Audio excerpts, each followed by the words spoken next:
Yo, what up? Back again. Great show by Chaz and awesome quarterback conversation. We're going to hop in a sit and go because there's still no tournaments really on Underdog besides the fucking Eliminator and weekly winners, which we don't want to do together because that's unfair. Too many edges, we all know, to go against each other. So I think we want to hop in a $5 one here.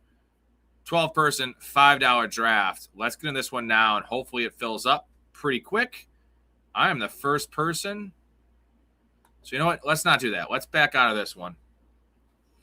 And let's get in a $3 one. That'll fill up faster. Typically, they do fill up faster. Let me change this. Let's see. Active. Yep, 1 out of 12. No thank you.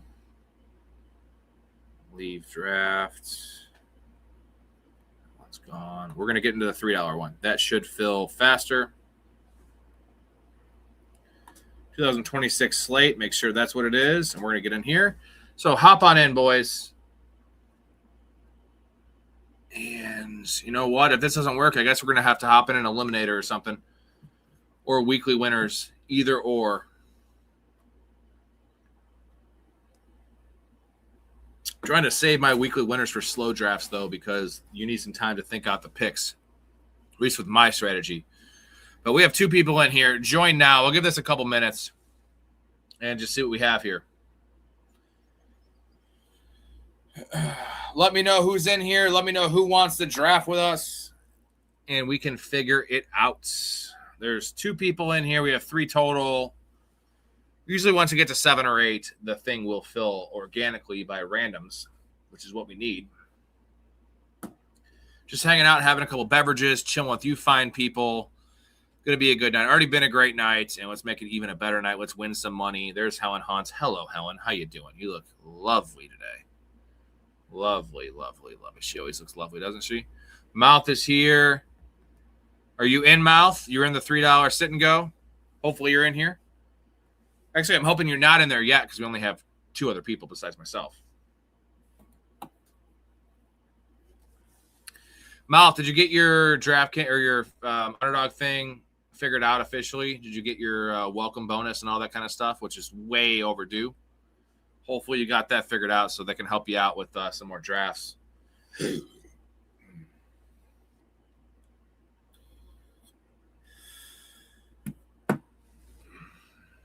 No? Are you still working on it? Let me know how it's going. Guys, this is the $3 sit and go 2026 slates. Hop on in there and join. We need 9 more people, which might be an uphill climb. I wish we could do a tournament. There's no fucking tournaments to do. It's unreal, man. They put the $1 tournament up there. That was gone in a day. Can we get a puppy or something to join? That's what I want, a puppy, because puppies are awesome. They'll figure it out for you, man. I don't know why they wouldn't. It's nothing for them, right? I'm going to be checking my phone here for the other drafts to see what's possibly open and what has more people in it. Let's take a quick gander here on the board.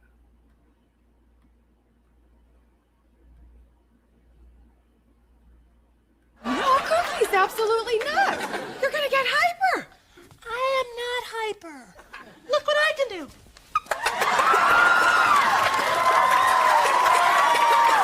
That suit is not holding at all. Look what I can do.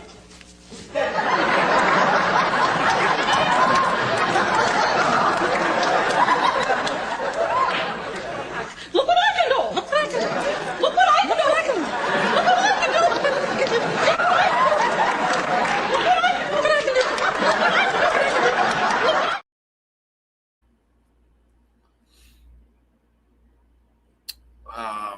All right, we have 3 people in here. This is probably not going to work. This sucks. I don't know why they don't have tournaments. I mean, we can try to do an eliminator. I feel like we're wasting our money there. It's such a volatile tournament. And I don't want to compete against you guys for the 6 out of 12 just to make it to the second week. That feels like counterproductive. And then the weekly winners, I think I would rather do the weekly winners than the eliminator, but like I said, I prefer those in slow drafts because that's a lot more strategy for me based on bye week stuff. and a specific strategy I have in that tournament that I don't want. I feel like you all be throwing your money away, and I want all of us to have a chance to win money. So.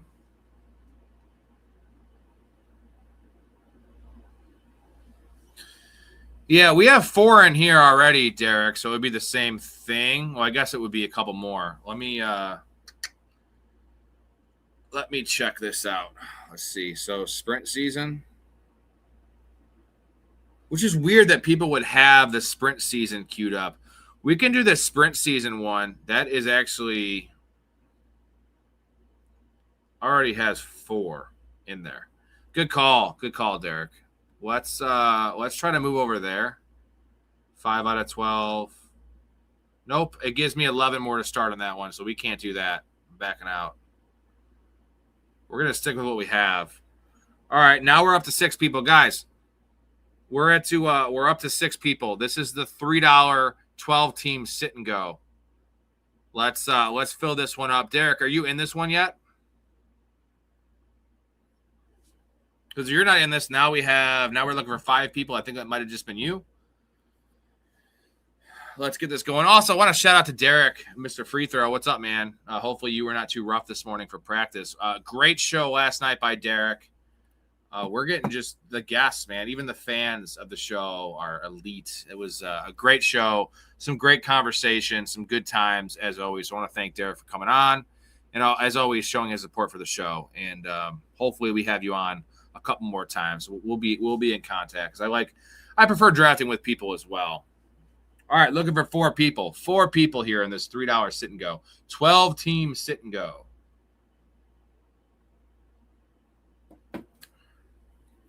Let's fill this fucker up. Still waiting for Underdog to fucking drop a new tournament, man. They're losing money here because a lot of people aren't playing these sit and goes like we are. And I'm doing them because we can draft together, and I do them here and there by myself. But, if they had a $3 tournament, I'd be doing 4 of those a day. That's just what I'm going to do. And they're just losing. I guess they want to fill up the eliminator and the weekly winners. That's a very niche tournament that, if you're not savvy, you don't understand the format and you have to draft differently, it's more complicated. They're not going to fill it up. It'll fill up by the end, but you saw what happened with the Dalmatian. That thing filled the mini Dalmatian, or whatever, the $1 one, that filled so fast. Get a $2 tournament, get a $5 tournament, get a $3 tournament. Those will fill within a couple days, and you can get 40,000 people entering those tournaments. So I think I need to go work for Underdog and show them what people actually want, which is more tournaments. It's mind-blowing to me that they don't understand this. Look at what's on the board right now. I have it on my phone here, but it's Best Ball Mania, which a lot of people don't like drafting early, including myself.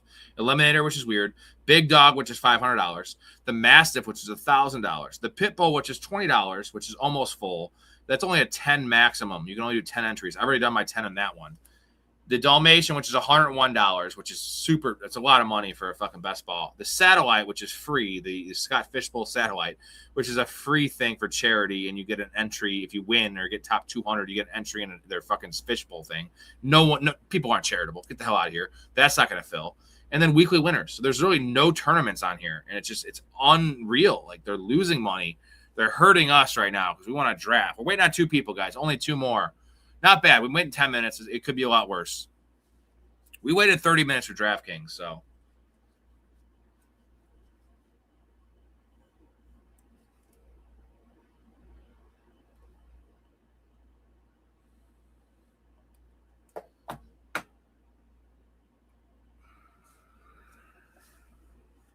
Two more lonely people.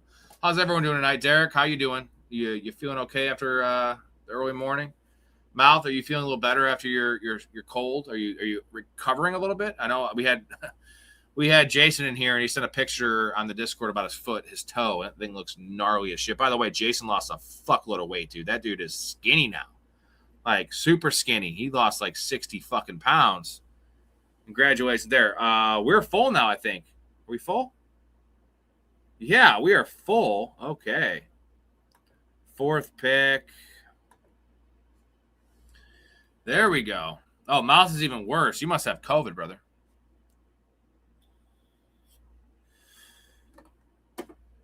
That's a good call from McAuliffe as well, man. Don't get why they aren't different scoring formats, 6 for a pass TD or any standard leagues. I would think so too, because we would love that because we're savvy people that understand to draft via format, and most people don't, or they wouldn't realize they're drafting in a certain different league.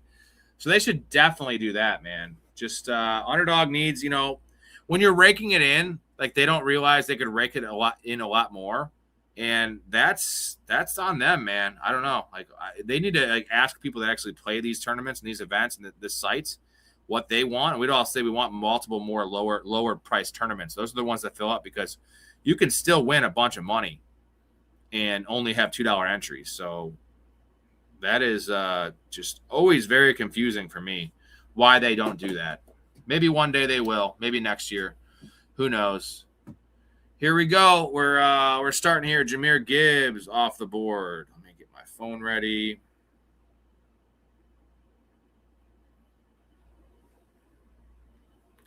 Up in one pick, and it's going to be one of 2 players. 4 is a pretty nice spot. We don't hate it. We're going to get Jamar Chase at 4. That is a gift.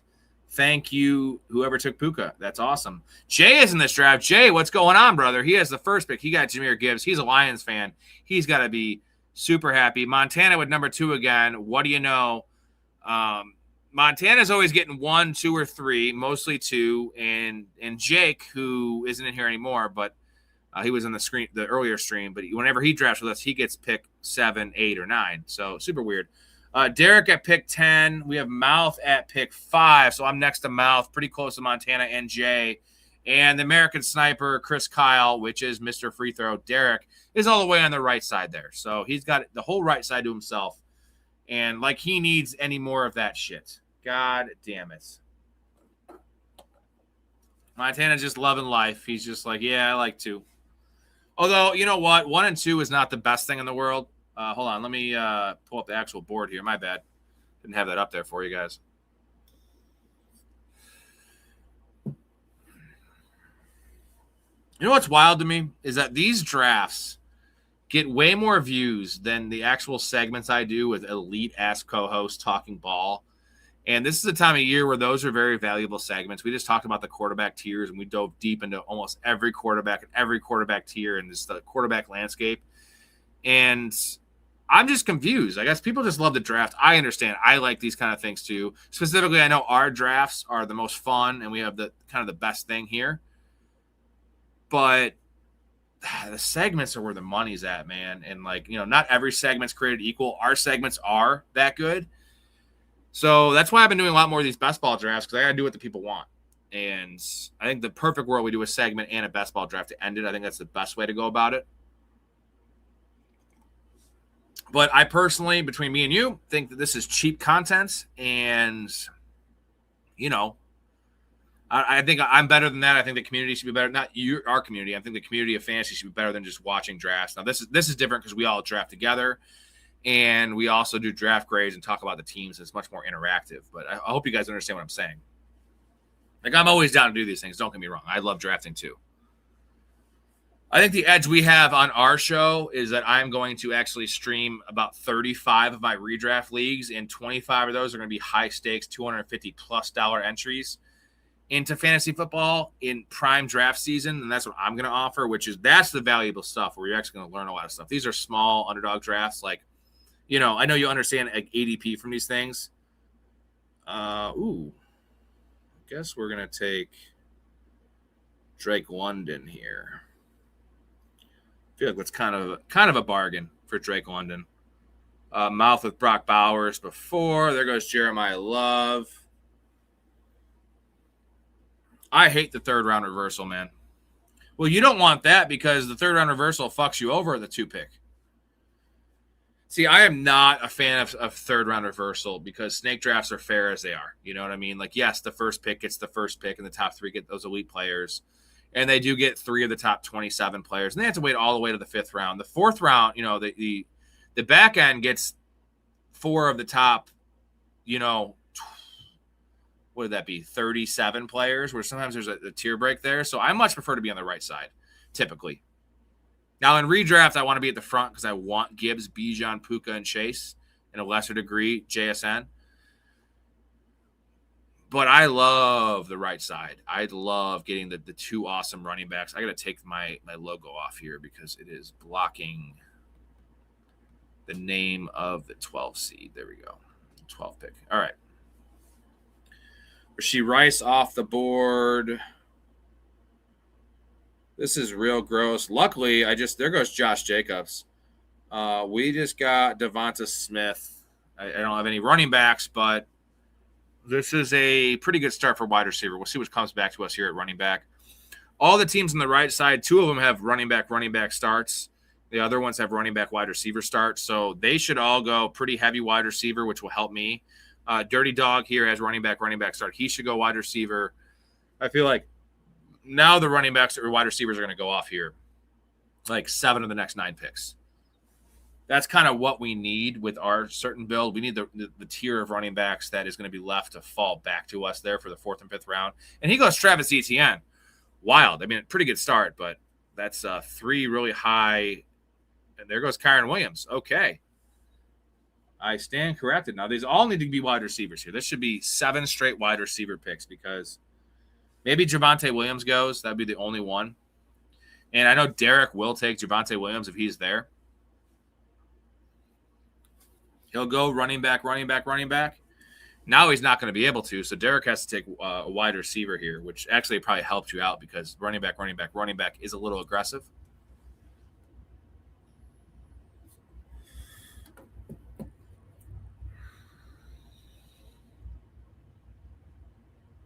Wow, this is a running back draft right here. We have, 2, 4, 6 in the first round, 4, 6 in the second round, 7 in the second round.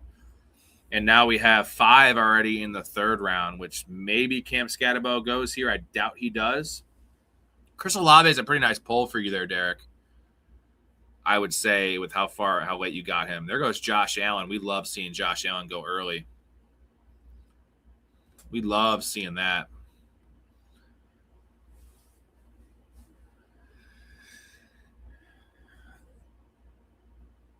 This should be T. Higgins and Ladd McConkey. There goes Ladd McConkey. I'm guessing T. Higgins is going to go right here.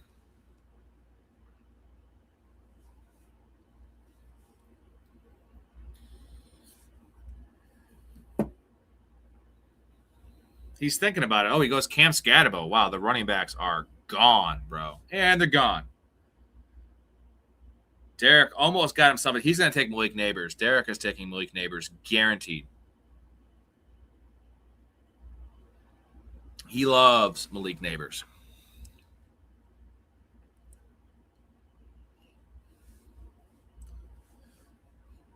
A slight chance at Ted McMillan.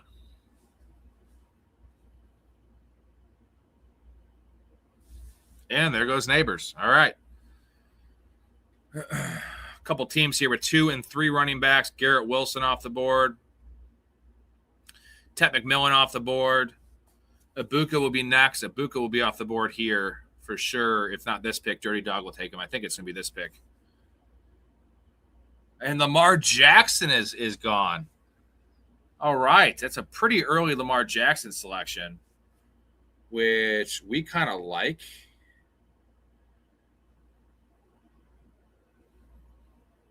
So we need running back here, I think. And there goes Colson Loveland. So we're going to take David Montgomery, one of my favorite players, especially in a sit and go. I need that weekly floor from David Montgomery.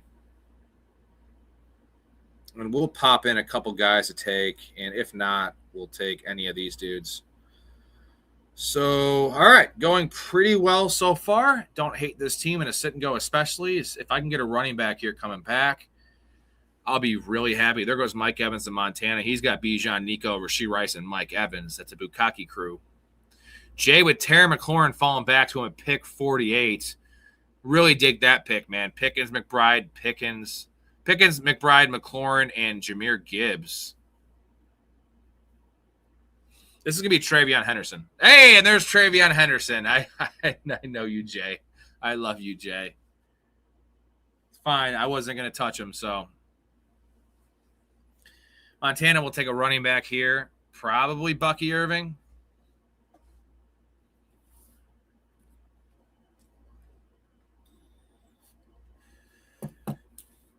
Just a hunch. Just a hunch. I don't know Montana's draft logic that much. Quinshon Judkins. Wow. There goes Swift. So I guess we're going to take Bucky.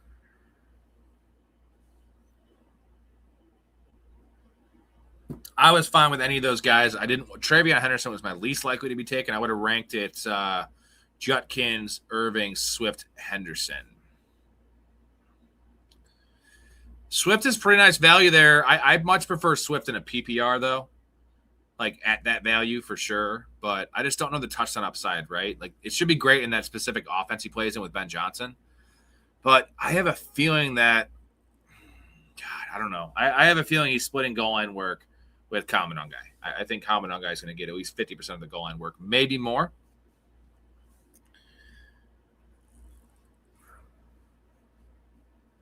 Last year, they were deploying them essentially DeAndre Swift as Jahmyr Gibbs and Kyle Monangai as David Montgomery.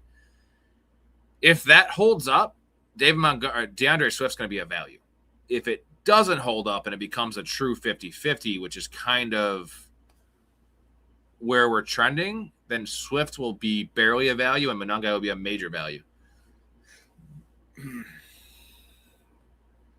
Oh, McAuliffe. I am not a fan of Jadarian Price. I mean, all the news that beyond just the news of Zach Charbonnet probably being ready for the first 3 weeks of the year, maybe week 4 at the latest. We were originally saying like week 10 for him, which is always a wild thing to say. They like Kalani. You know, there's competition there, and he's going to get 8 to 10 touches, but that 8 to 10 touches is not enough. If he's not getting goal line work or passing down work, it's empty calorie 8 to 10. It's like it's like half the workload Najee was getting with Najee's workload, Najee's thing. Chase Brown always ends up being good in the aggregate, David. The problem with Chase Brown is it's a problem and a good thing. It's always been the fantasy playoffs he goes off in. But a lot of times people that have Chase Brown aren't in the fantasy playoffs or the fantasy championship or the fantasy semifinal because he lets them down early in the year. So if he could put it all together this year and balance that out, then yes, Chase Brown is a value. And again, he's another guy I prefer in PPR. The guys I prefer in half PPR, like over their rankings here, would be Derrick Henry, would be Saquon Barkley, would be Jonathan Taylor. Like, those are half PPR guys. Javonte Williams, half PPR guy. Jadarian Price is still on the board, guys. He is still, that kid is back. There goes Marvin Harrison. God damn it. I don't like that. So Mouth has 2 tight ends here. Brock Bowers and Colson Loveland. That's pretty wild. We might have to take an elite quarterback. I don't like doing it in a sit and go, though. It's fine. There goes Price. Thank you, Dirty Dog. Thank you. This sets up everything here for me. There goes Joe Burrow. Easiest pick ever for me. I'm going to take Tyler Warren. Pretty late for Tyler Warren there. I have a pretty balanced start so far. And then we take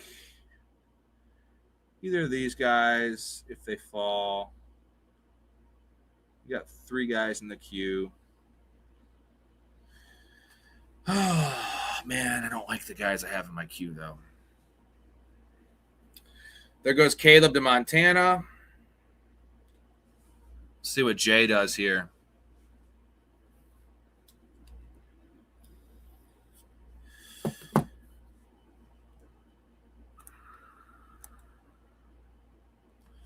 Tony Pollard off the board. Mouth is getting very stingy with these tight ends. I don't love Loveland over Burden, Loveland over Montgomery, Loveland over McLaurin, Loveland over Evans in this as a second tight end especially. I don't love that.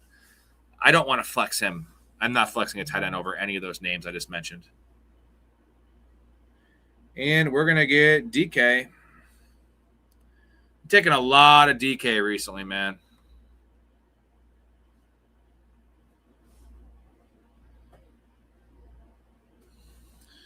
Not a bad start. Let me pop open another silver bullet here. I'm drinking some Coors tonight. I started off with PBR, and I've switched to Coors, so This is a beer chug beer. I will chug a Coors Lights. Usually Busch Light's my beer chug beer.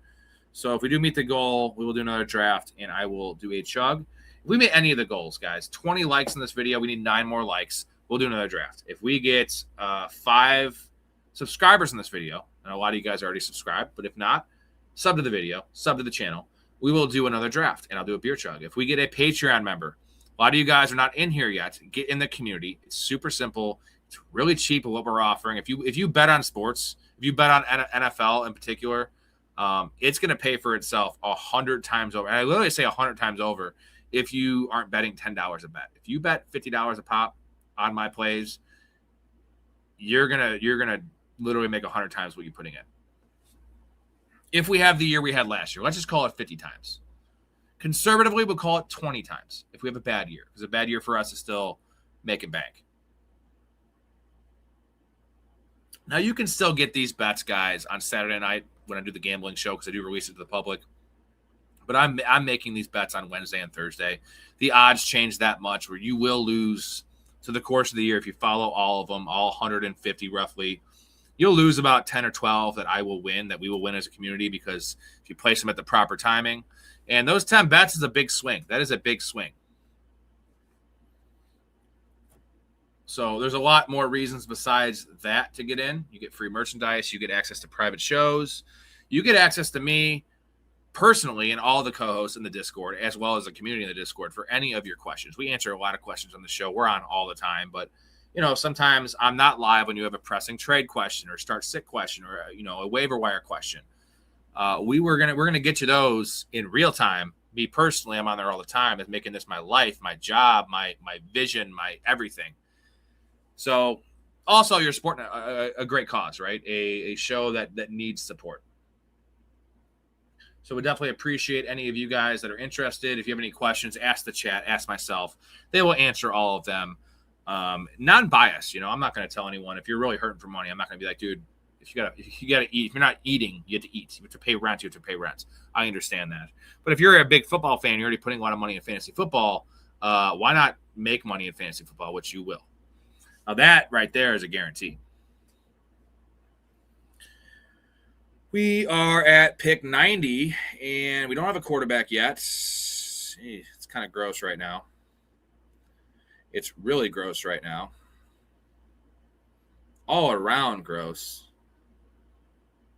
A couple names here I don't hate. There goes Jackson Dart. That's pretty cool. We have Montgomery and Bucky Irving right now at running back. It's not ideal. The guy to the left of me does not have a quarterback. So I feel like there's one quarterback I do like. And there goes Blake Corum, that son of a bitch. So I like Blake Corum a lot. Looking at the wide receivers, I think there's a drop here. So I'm going to take Trevor Lawrence, who is after ADP and kind of the last guy I really do trust as my quarterback one. I mean, Brock Purdy would be the other guy. But I'm looking for some rushing upside, and Trevor Lawrence definitely has that. This is a sit and go. I'm not worried about stacking at all. Just give me the weekly upside of Trevor Lawrence. I think Brock Purdy might actually have a better season, but it might be more consistent. I want the spike weeks from rushing touchdowns from Trevor Lawrence. There goes Chris Godwin. That's a pretty good pick. There goes Josh Downs, also a very good pick. And there goes Xavier Worthy. Okay, all right. God damn it. No idea who to pick here, man. No idea. So I might go ahead and do something kind of weird in a sit and go and kind of hedge a little bit, because hedging is not a bad thing in these leagues. Brock Purdy off the board.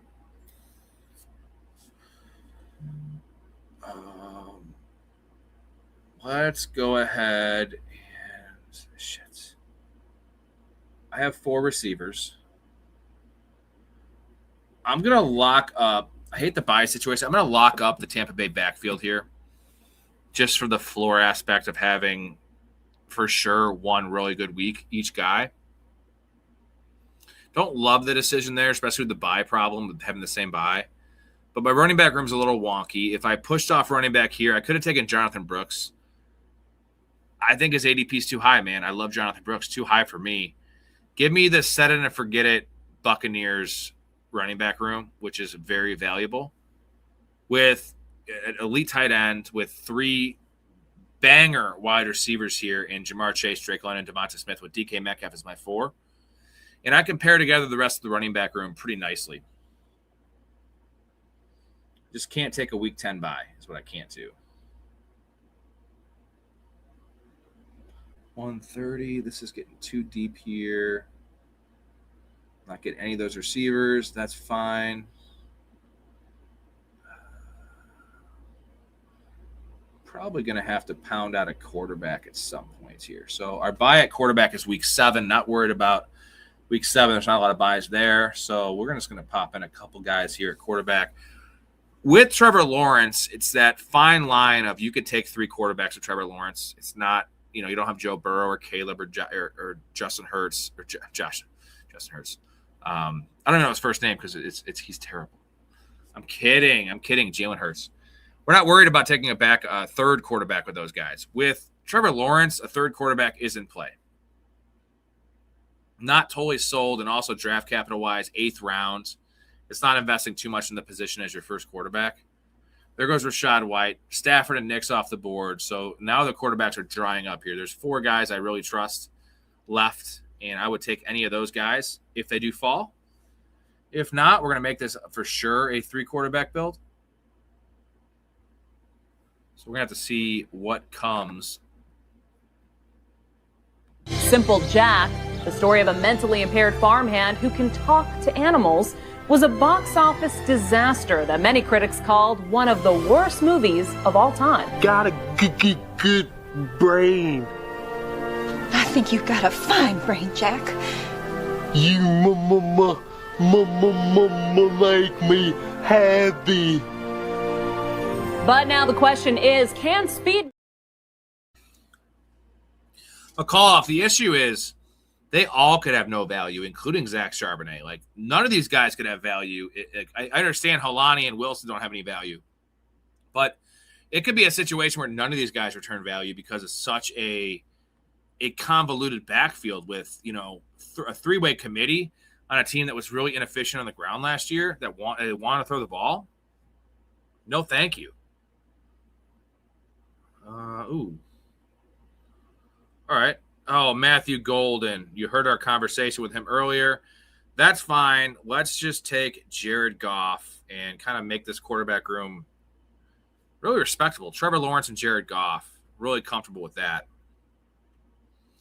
With Tyler Warren, I need Tyler Shucken and Jordan Love. There goes Jordan Love. I need them to go off the board right here to make this pick work because there's a couple guys I do like at running back in particular, and there goes Aaron Jones. Let's see. What is the buy on my tight end? It is 13. So we could make this work with George Kittle. I think George Kittle is going to be taken by – I think Montana's taking George Kittle. Actually, I know Montana's taking George Kittle here with the next pick. We'll see if I'm right. Just watch George Kittle go off the board here. He has Brock Purdy. It's a sit and go, but there goes George Kittle. And he's gone.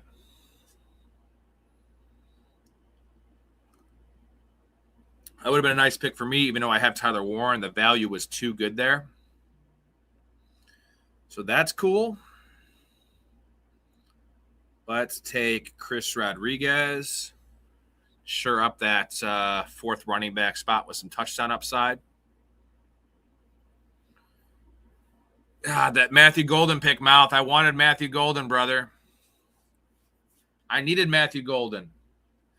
Guys, 6 more likes in this video. We do another draft after draft grades. 20 likes gets another draft.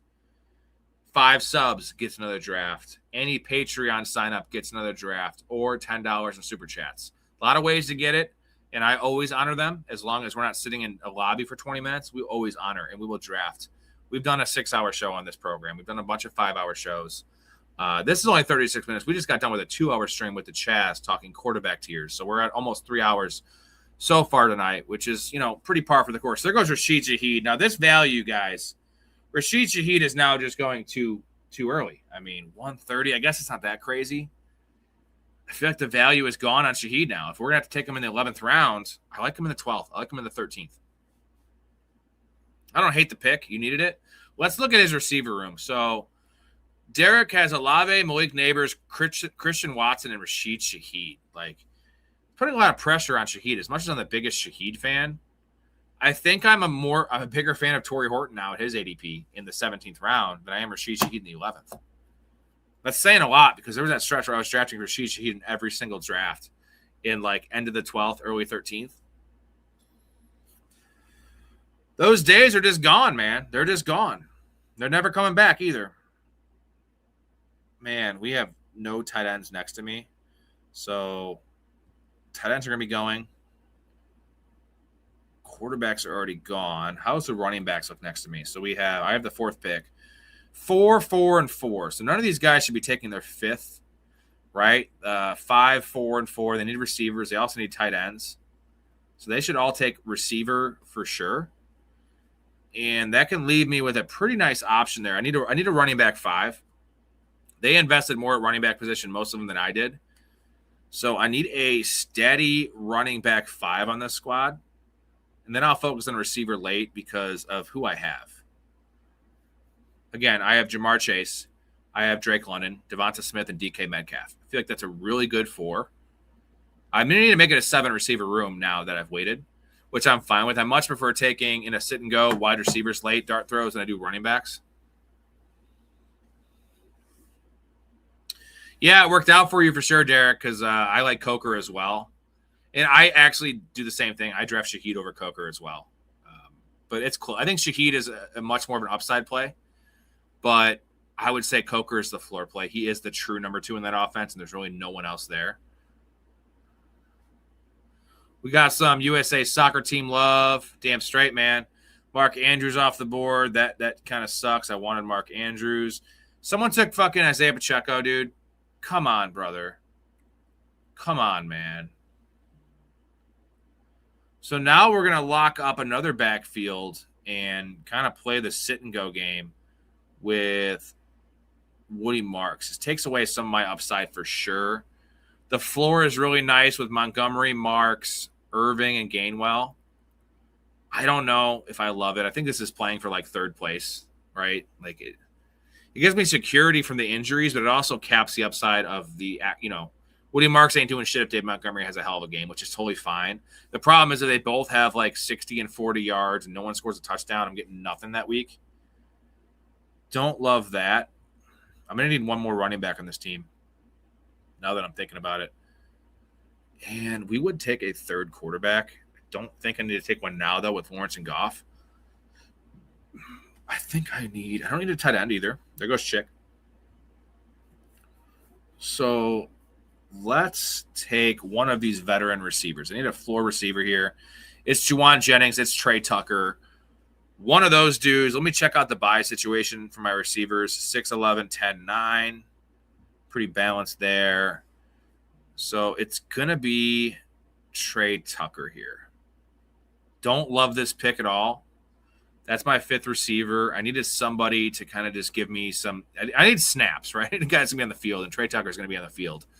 A lot of cardio there for Trey Tucker. He's just running up and down the fucking field, and it's okay. It could be a lot worse. Very cute. Oh, What's his name? It's Kwame. It's Kwame. Kwame. Mm-hmm. Nice name. Nice name. Thank you. I think so too. It's a little light for Kwame, no? What? A lot of names to pick, but it was a little darker, maybe. Yeah, can you go? That's very scary. You need to get out. Hey, and you guys want ginger ale? Get the fuck out.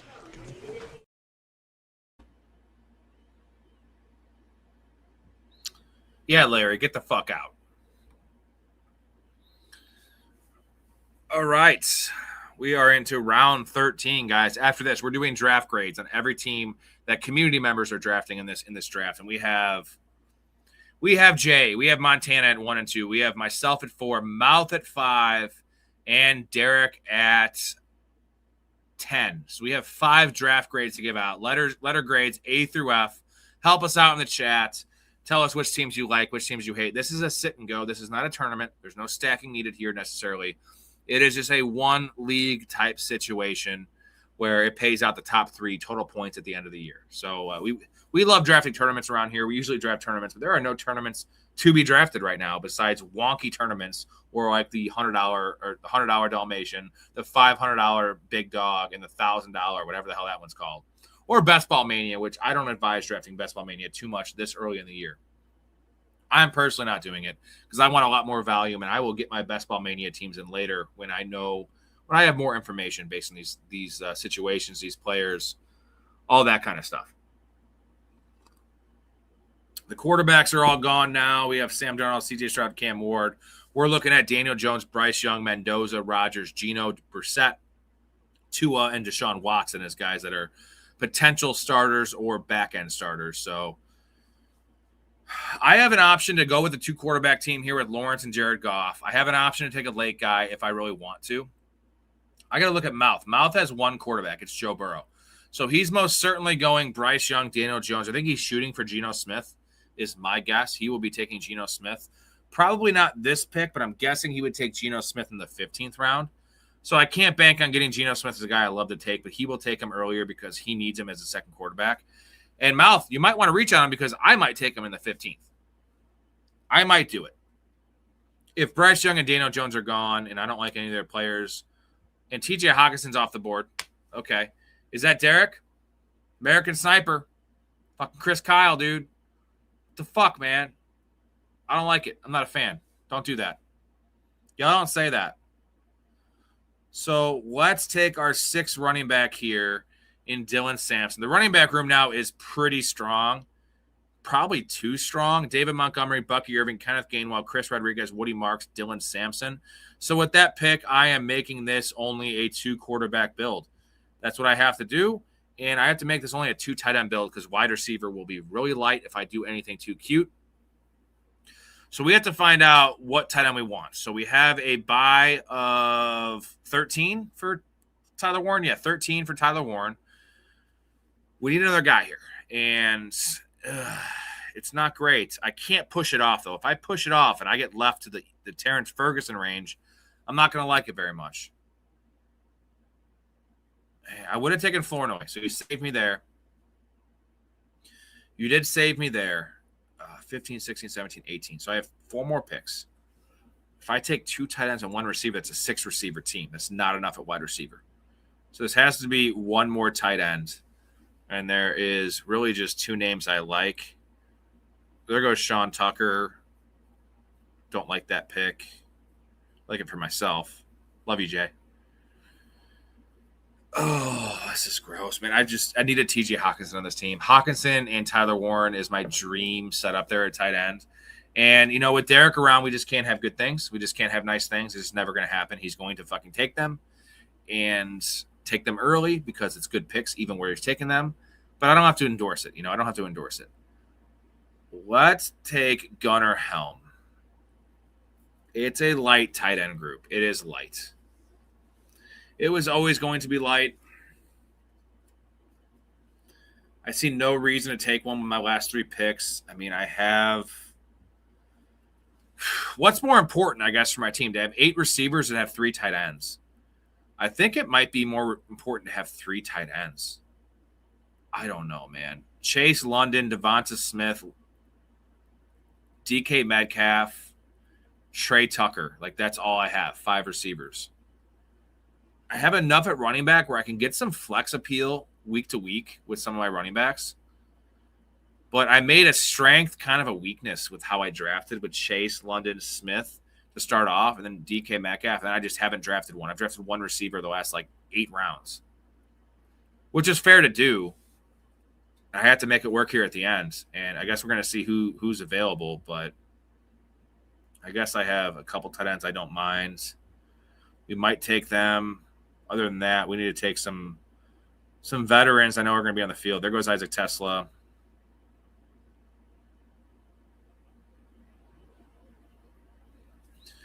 Deebo Samuel, pretty fine pick there. All right, let us know in the chat what you think about this draft, what you think about some of the picks, what you think about myself in general, the channel, the chat. Keep it going. Give me something to talk about. I could talk all day about random shit.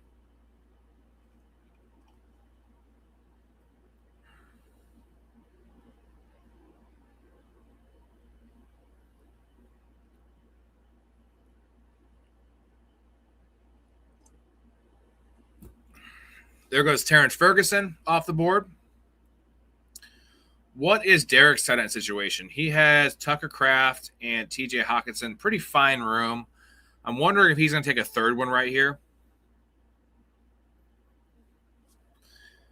I think he's not light at running back at all. He's a little light at wide receiver. Olave, Neighbors, Watson, Shaheed, Coker, Samuel. I think he needs a receiver. He should probably take receiver here and then see if a tight end falls later.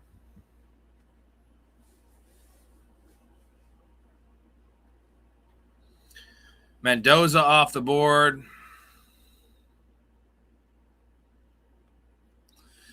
I agree, Michael. I am a Trey Tucker fan in best ball and best ball alone. Like, I would take Naylor all day in redraft. I think, obviously, Naylor was gone when I took Trey Tucker, right? Yeah, Naylor was already off the board. And, again, I prefer Naylor in full PPR and Tucker in half PPR just in a vacuum. And then, redraft, I want more consistency, and that's Jalen Naylor. I think he could be a wide receiver 4 consistently. Trey Tucker is more of a wide receiver 5 in redraft with spike weeks. But in best ball, I'm looking for those spike weeks when he's on my bench, right? I don't want Jalen Naylor's 4 for 45. That's fine in redraft and you're in a deep league in a bye week situation. I want Trey Tucker, who's going to go a lot of 2 for 20s. Then he might have a game with 3 for 71 and a touchdown. That meets my lineup. So for me, Trey Tucker is the best ball pick. And very clearly, though, Naylor is the redraft pick. So for me, they're really close in best ball, but not close at all in redraft. Quaid says there must be a reason why Underdog isn't putting $3 to $8 drafts. I wonder why that is, trying to get more people to do pick'ems. No, I think they're trying to get more people to join their wonky ones like the weekly winners and the eliminator, which I love both those tournaments. Let's see here. We're gonna take Pat Freiermuth. So we ended up getting our third tight end. I'm glad he fell to us. And again, I love the weekly winners. I love both those weird tournaments, but those for me need to be slow drafts because I have a specific strategy, and I can give you guys a strategy right now if you want in both those tournaments. And it's not a standard draft. It's way different. The structure is different. The strategy is different if you want to actually think of it that way and win money on it. And a fast draft just doesn't allow me to process the information fast enough. So I'm not touching those in these drafts. Also, I don't want to draft those drafts with community members because I want us all to have a chance to win. And those are just random tournaments. I think the weekly winners is more fair for everybody to do. But the eliminator is no way. The 6 out of 12 people get eliminated right away. If we have 6 of us in here, half of the league is eliminated for the first week. Fuck that, man.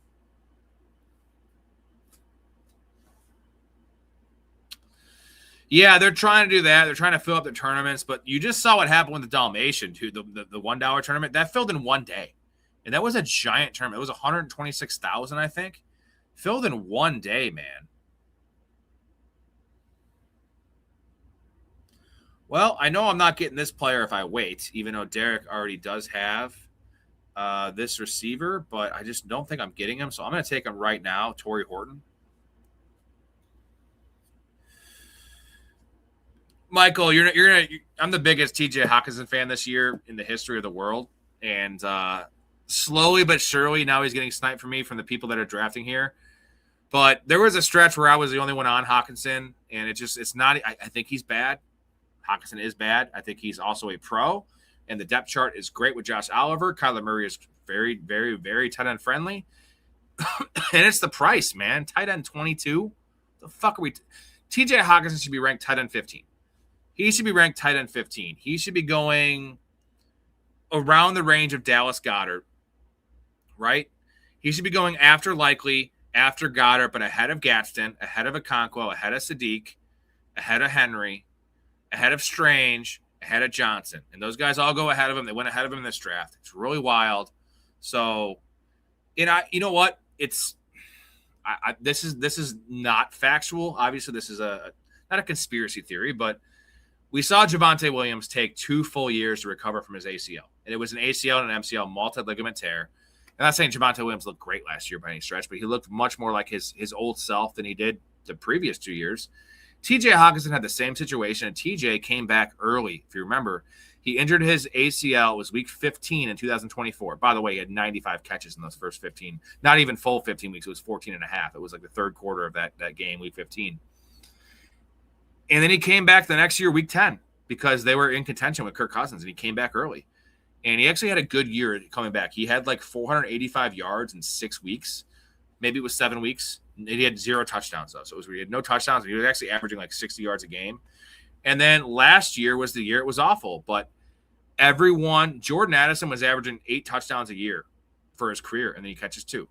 Justin Jefferson's one of the best wide receivers of all time, if you ask me. I mean, by the numbers, Justin Jefferson averages the most receiving yards per game of all time, and Puka has just passed him, but that's a smaller sample size. He had a bad year. Everyone had a bad year. The film was bad on Hawkinson, but come on. It's the easiest bet. This is the one guy. There's a lot of guys. I love David Montgomery, Terry McLaurin. There's a lot of guys I'm really high on this year. But TJ Hawkinson is I can guarantee you points per game, or health is a whole different thing, that he's going to finish well above his ADP. And yes, you could say in redraft, what does that really matter? Well, it doesn't matter too much, because what does a tight end 15 really mean? It means a lot in best ball when you're getting a guy that jumps 7 tight ends in a spot. You're doing the piecemeal thing, which is what we should be doing in best ball. That's what wins tournaments. So probably one of my most drafted players, I would say, is TJ Hawkinson. It's not a popular opinion. You listen to any sharp show, the guys that are way bigger than us, they won't talk about him because it seems like it's one of those things where the community's giving up on him. There's no clickbait in talking about TJ Hawkinson. Fuck clickbait. I want to make money. And that is a making money pick. And so also Derek, American Sniper, Chris Kyle, you over there at the 10th spot. I don't like you taking him. It fucked my whole strategy up, brother. I'm very upset with this. So we're going to take Keon Coleman to end the draft. Let's take some shots on some guys that I think will be relevant dart throws there. All right, draft grades, guys, after these next 2 picks. Help us out in the chat. Michael, Quaid, everyone else, help us out in the draft grade here. This is a sit and go. This is not a tournament. So factor that in for your drafts. And there we go. Darnell Washington by Montana.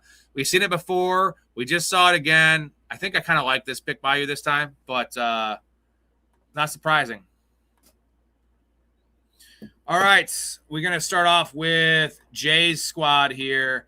Jay has Tyler Shuck and Jalen Hurts at quarterback. Separate buys. That is no issue there. Jahmyr Gibbs, Travion Henderson, Tony Pollard, Jordan Mason, Sean Tucker, and Emmett Johnson. Pickens, McLaurin, Josh Downs, Xavier Worthy is his 4, Jalen Naylor is his 5, Flournoy, Jeremy Bernard, and Elijah Surratt with Trey McBride and Oronde Gaston. Tight end room is dope.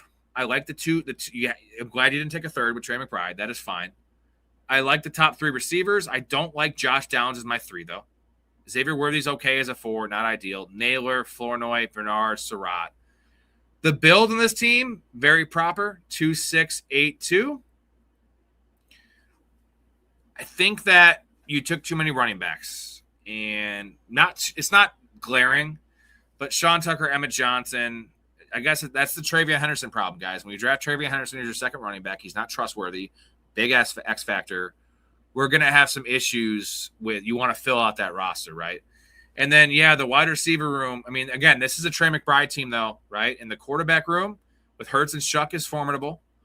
The Trey McBride thing is going to make one of those, running back wide receiver things weak, right? So Quaid says B, didn't need that last running back. Agreed.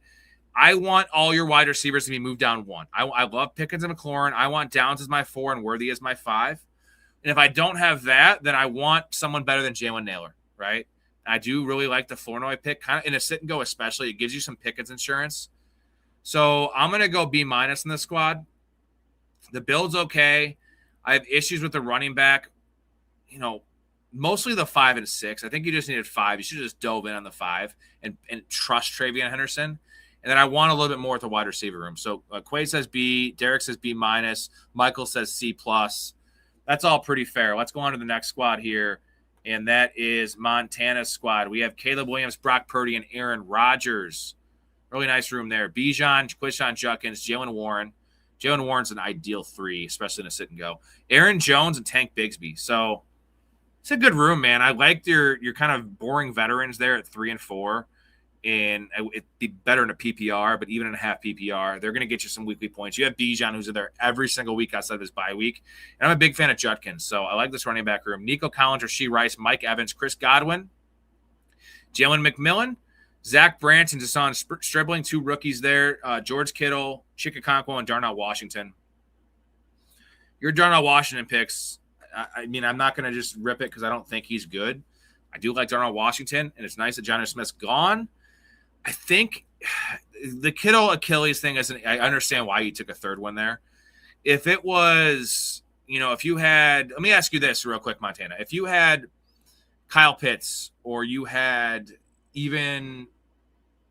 let's call it Kyle Pitts. If you had Kyle Pitts there, would you have taken a 3rd tight end instead of George Kittle? Is it because of the injury, or is it because you had like Darnell Washington? Just want to pick your brain there. The 2 rookies are fine there at the back end of the receiver room. The receivers are a little light with 7 with 2 rookies. But I do like this team. I can't give it in the A grade because I think the build is the 3 and 3 is tough with this team.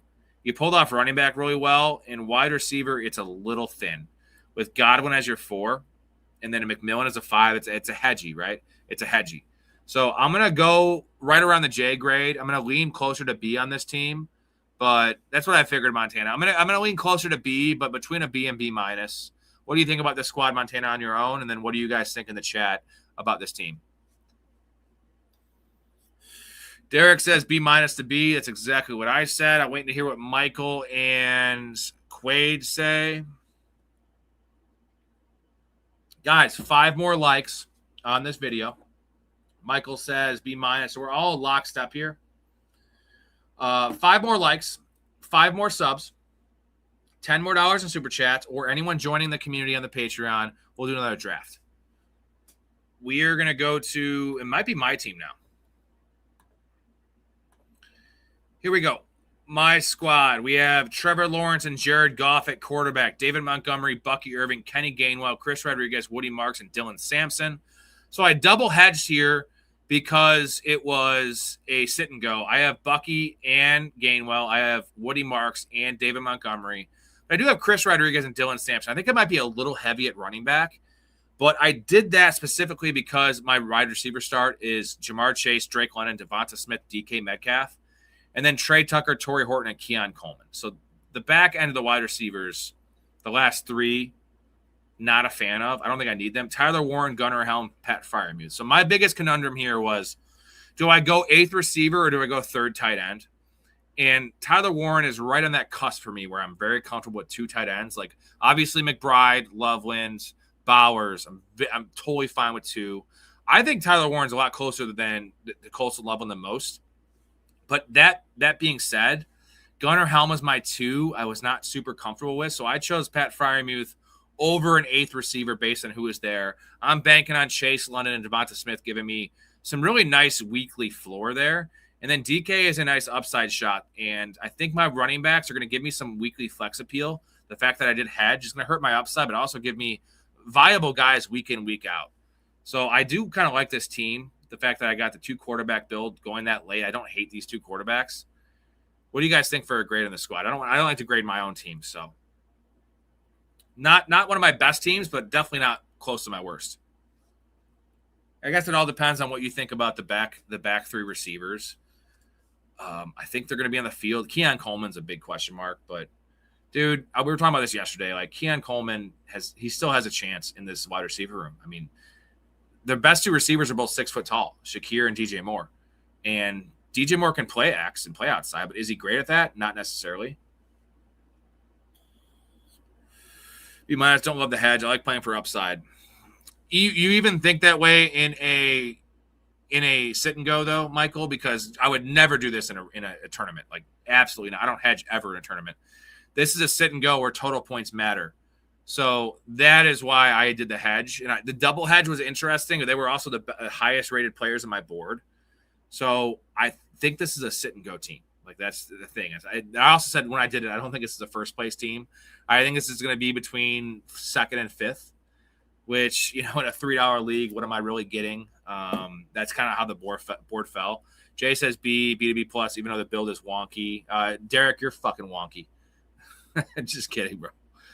LLL says don't like Horton or Coleman or Tucker don't like Horton or Coleman. Tucker is a good pick. We love Horton. Yeah, this is a $3. It's just a $3 sit and go. So it's just you go below the tournaments, and it's just an individual league situation. We like doing these in this channel because we have usually 5, 6, 7, 8 people drafting from the chat and the community. And it's so hard to get in when there's only a couple tournaments. Like, we're never getting in the same tournament. So we choose these to get in and draft together and make sure no one gets left out. So, yeah, it's just a sit and go. It's not an actual tournament. Again, I would never hedge in a tournament. This would be the worst tournament team probably ever drafted. There was no chance to ever get past the first round. So it's also like one of those things where I specialize in my thing, playing so many leagues in redraft and in best ball, is knowing the room, knowing the league, and knowing the settings. And that's kind of how I drafted this team. Again, double hedge, not preferred. It's just kind of the way it fell. Let's move on to Mouth's team, who's next to me. We have Joe Burrow and Bryce Young at quarterback. I thought you would have gone with Geno Smith, but Bryce Young fell to you. Giant fall for Bryce Young. 16 picks of ADP value for Bryce Young. That's pretty nice. Breece Hall, Blake Corum, Jonathan Brooks, Tyrone Tracy, Keaton Mitchell, and Zach Charbonnet. Pretty tasty running back room, considering you have Blake Corum as your 2. And, I'm a giant soft spot for Blake Corum, so I think he's actually a fine 2 in this situation. With Brooks and Tracy, that's a really nice top 4 with how long you waited. JSN, Jalen Waddle, Quentin Johnson, Matthew Golden, Juwan Jennings, Calvin Ridley, Tank Dell, Darnell Mooney, with Brock Bowers and Colston Loveland. So, man, I don't like choosing to flex the tight end. I understand tight ends are relevant, but tight ends outscore receivers in the later rounds all the time. That's why you like taking 3 tight ends late, because the tight end 24, tight end 27 will always outscore on average wide receiver 65, just based on how the positions work because it's touchdowns. Colston Loveland has to have a hell of a year to outscore Terry McLaurin. And you took Colston Loveland over Terry McLaurin. I will never, ever, ever, ever, ever get on board with that, because we just saw Terry McLaurin have a 13 touchdown season the last time he was healthy with Jaden Daniels. And I just don't think Colston Loveland has that upside. And he's a nice floor play with Brock Bowers. You're essentially drafting your flex. I don't hate it in reality, because you do have a nice flex there. And I have taken Brock Bowers and Trey McBride when Trey McBride fucking falls to the middle of the 3rd round. But the fact you pass on Terry McLaurin when now your number 3 is Quentin Johnson. I do like Matthew Golden. And you have some nice depth piece plays there in Juwan Jennings and Calvin Ridley and Darnell Mooney for some early season stuff. But the wide receiver room's a little rough. And the piecemeal thing, this could work for you at the running back position. But it's a lot of which week are these guys going to pop off? Is there going to be an injury? Because Blake Corum, Brooks, Tracy are all backups. Blake Corum is a 50-50 timeshare. Okay, I love Blake Corum, so I'm not going to count him there. Brooks, Tracy, Keaton Mitchell, and Zach Charbonnet. Zach Charbonnet will probably be the starter eventually. And the quarterback room is, with Joe Burrow, only a little above average because of Bryce Young. So I'm going to go solid C. I just don't get taking why did you take Colston Loveland ahead of ADP? I have to hear Mouse theory on this. Jay says C+, Derek says C-. Michael says way too heavy on tight end. I wouldn't say it was a waste, though, Derek. It's just not ideal. If he fell to you, if he fell to pick 50, if he fell to the next round, pick 56 all fucking day, dude, because the wide receivers you're passing up, or the running backs like Judkins would be gone, right? Bucky would be gone. The wide receivers, you'd be having to pick over him or Christian Watson. I'm fine with Loveland over Watson. Not fine with Loveland over Jamison Williams. Not fine with Loveland over, again, Terry McLaurin. Also guys I love, but in general, that is my issue. Mouth, let us know. I know Mouth is big into tight ends, and I just don't like reaching on him in a little bit. I don't love it. Let's get over to Derek team, the American Sniper. Let's see what he has here. Matt Stafford and Kyler Murray. Solid little quarterback room for waiting. Jonathan Taylor, Marion Hampton, Bayshell Tootin, Kyle Monungai, and Tyler Algier. That's pretty good. I like Bayshell Tootin as a 3. I love Kyle Monungai as a 4. All right, it's better than pretty good. This is a good running back room. Fuck you, Derek. Chris Olave, Malik Neighbors, Christian Watson, Rashid Shaheed, Jalen Coker, Debo Samuel, Jerry Jeudy, and Tyquan Thornton with Tucker Kraft, TJ Hawkinson, and Evan Ingram. So I love the tight end room. I don't love the receiver room because this is a sit and go, Derek. You love Malik Neighbors, and I love Malik Neighbors in tournaments. But if Malik Neighbors misses the first 4 weeks of the season, your receiver room is Chris Olave, Christian Watson, Rashid Shaheed, and Jalen Coker. The first 4 weeks. Jalen Coker's going to be in your flex. I mean, TJ Hawkinson will probably be in your flex, or Bayshell Tootin. It's really thin. And Debo should sign somewhere. Man, I love the start of this draft. Stafford, Kyler. I love the top 5 running backs. I do dig those guys. But I can't get over the receiver room, man. I'm not a fan. I'm not a fan of Christian Watson. I'm not saying Christian Watson in the vacuum, but Christian Watson being your 3, potentially being your 2 early on. That being said, I do like this team. There's just a little bit of issues. I'm going to go B- for this team, which is a bad grade for you, man. B- to B is a bad grade for you. I feel like you have better teams. I'm kind of a soft spot for Evan Ingram this year in best ball. I feel like he's way undervalued. But this back end, I like Coker, but Debo, Jeudy, Tyquan, I like those players. Maybe B+. I don't know, man. I'll give it a solid B, thinking about it, because I do like the players you took. So I want to give you a little bonus for Jerry Jeudy in this situation. Tyquan Thornton, who I love. I think Coker's fine. Love Shaheed, and I love the tight end room. It could have been better, but solid B. Derek, is this one of your better teams that you like? Is this kind of just blah? Because a blah team from Derek is still a fucking B. This fucking guy. Derek, the American sniper, Chris Kyle. Tell us your strategy, bro. Good. Tell me everything. Okay, they were both here. They were both inside me. Eduardo was in my mouth and Luther was in my butt. Oh my God, no, don't tell me everything. What? No, what? Damn it, Bonnie. Eduardo who? Sanchez. Holy shit, tell us more. Then Luther went in Eduardo's butt for a while. Tell us less. Tell us less. Then they both completed on each other. I was left out of the finale. All right. We did not meet the goals, but let me ask you this. Michael and who else do we have in here? Is Quaid, are you still in here? Michael and Quaid, if you guys are down to draft with us, I know I haven't seen you guys. I've seen Quaid recently, but not Michael too much. If you guys are down to draft with us, we will join and draft if you want to draft. If not, I'm going to log off. Up to you guys. If you want to draft and the rest of the guys want to draft, we will get in. We got to have some new blood in here. Pay some homage to some new listeners. I want to give back to you guys, and you can draft with us. Let me know. Otherwise, we're on tomorrow night with Mike Storey at 10:30 p.m. Central. That is going to be a polarizing player show with guys with extreme upside.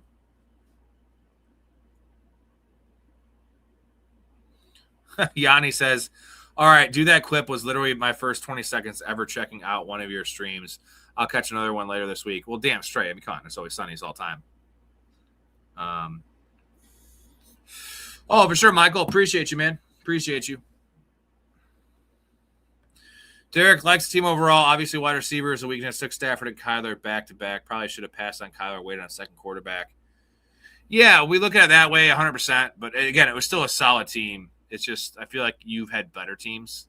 And it's the micro stuff that ends up coming back. But, again, hindsight's 20/20, dude. So, obviously, when I'm nitpicking your team this much, it's just because you've been that fucking spot on in your draft. So I'm allowed to nitpick you when I'm sick of giving you A grades, and now I'm going to grade you a little harsher, man. And you know what?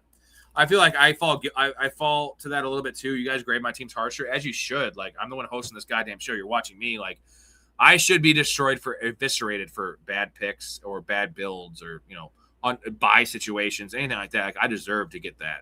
And Derek, you're getting to that realm. Although this is your first fucking year, unreal, man. Mouth, you as well. I grade your teams harder than most because you know your shit, and you've been drafting a lot of these teams. You know what you're doing. So I'm going to grade your guys' teams a little harder than I would a random person because I know what you're capable of, and I know that you understand the build process, and also specific leagues we're in. This is a sit and go. Like, we don't draft like a sit and go. bigger tournaments, you got to draft a little different. I'm gonna reward you guys and everyone and myself for going big and going ballsy for these big tournaments because, yes, it's nice to make the semifinal in a big tournament, but you like triple your money, which is like if you're doing a $5 tournament, wow, you made $10. Yeah, we want to make the playoffs, but we also want to make sure that if the team makes the playoffs, it has enough juice, it makes sense, it has the upside needed to at least make the finals. And then once you make the finals, anything can happen. So that's the biggest key, is knowing the room, knowing that the league you're drafting, that goes with redraft as well, knowing your scoring settings. I feel like a lot of times, especially in home leagues, I play against guys that just don't know and they've been playing the league for years, and they just don't understand, the scoring settings. It's like it's a 6 for a pass and touchdown league, and people are taking Jackson Dart this year. I already could see it happening in some of my home leagues. Someone's going to take Jackson Dart like ahead of Dak Prescott, and like no, Jackson Dart ahead of Dak Prescott. Maybe if it's a 4 for a pass and touchdown league, maybe, but not in a 6. You don't want to take a scrambler. Like you don't want to prop up a scrambler when the rushing touchdowns don't make any difference. Little things, man. It's all little things. All right, hey, 3 more subs. We get 3 more subs. We're doing another draft. We get 3 more likes. 3 more likes, 3 more subs, 10 super chat dollars, or a Patreon member. I'm going to give it a couple minutes. Otherwise, I'm going to get to bed a little early for me. 1:52 is kind of getting off early here. I'm also going to go get off after this because I'm sleeping on the couch tonight. The wife has to wake up early. She's a little sick. She always has work in the morning, but she's a little sick, so I don't want to interrupt her sleep. So I'm going to have, have some fun. I brought a little bottle of spermicidal lube, too. And 1 little bottle of spermicidal lube? Yeah, 1 little bottle of spermicidal lube. Evan, that's psycho shit, man. It's not. It's like Charles Manson shit. What do you think Becca's gonna be psyched that you brought a bottle of lube? Oh, Evan, thank you for bringing that lube for my pussy. I never would have been able to handle your fucking 4-inch dick inside my pussy without that gigantic bottle of lube. All right, real quick, let's take a roll call here. Who would do a draft if we could do one? I see the sit and go right here on my screen. It is 5 people full. There is 5 people. 4 out of 12, actually. 4 out of 12, is that right? Yeah, 4 out of 12. So how many people want to do a draft? If we get 5 people for sure, we'll do it. We'll fill up this league. We get 5 people that want to draft with us right now. Right here, this one right here, the 2026 slate. $3 sit and go 12-team league. We get 5 people that say yes in the comment section. We'll do another one. If not, tomorrow night we'll probably draft a team after me and Mike's Storey segment. LOL is in, Jay is in, I am in. That's 3. I'm not counting myself. We need 5, not counting me. That way the tournament fills up right away. We're not waiting around 10 minutes. So there's 2. We need 5. We have 2 minutes. 2 minutes. 5 people. 5 people need to let me know they're in, and we're going to draft this team. So 5. We just need 5. Just 5. Appreciate it, but I told my wife I wouldn't drink tonight. Besides, I got a big day tomorrow. It's a big day. You doing what? Well, actually, pretty nice little Saturday. We're gonna go to Home Depot. Yeah, buy some wallpaper, maybe get some flooring, maybe Bed Bath & Beyond. I don't know. I don't know if we'll have enough time. All right, Montana's in. That is 3. We need 2 more. Is Mouth still in here?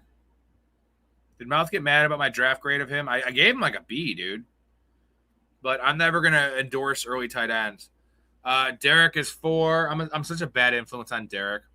Derek, does your wife hate me? Honest answer from you. Does your wife hate me? Not like me personally, but you know what I'm saying? Like, she like, who's this fucking Rob guy?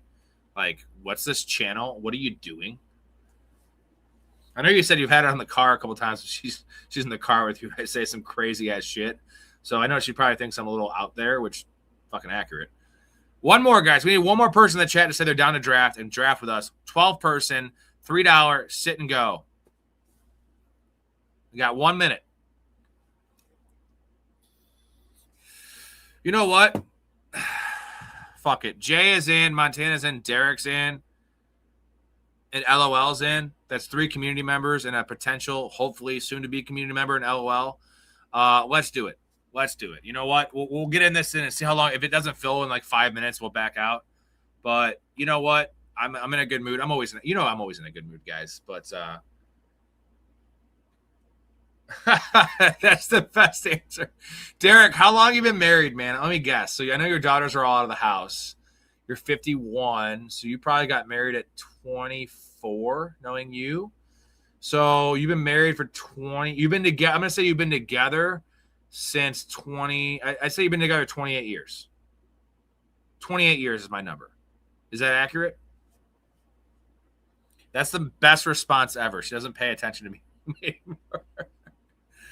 I'm right, kind of right there with you in a way. Not quite like that. My wife's a fucking saint. We haven't been together that long. You know, we've been together almost 11 years, but married for only a couple because of COVID pushed our wedding back. But essentially, we've been married for a long time, living together and all those things. But that's a fucking great quote, dude. That's typical.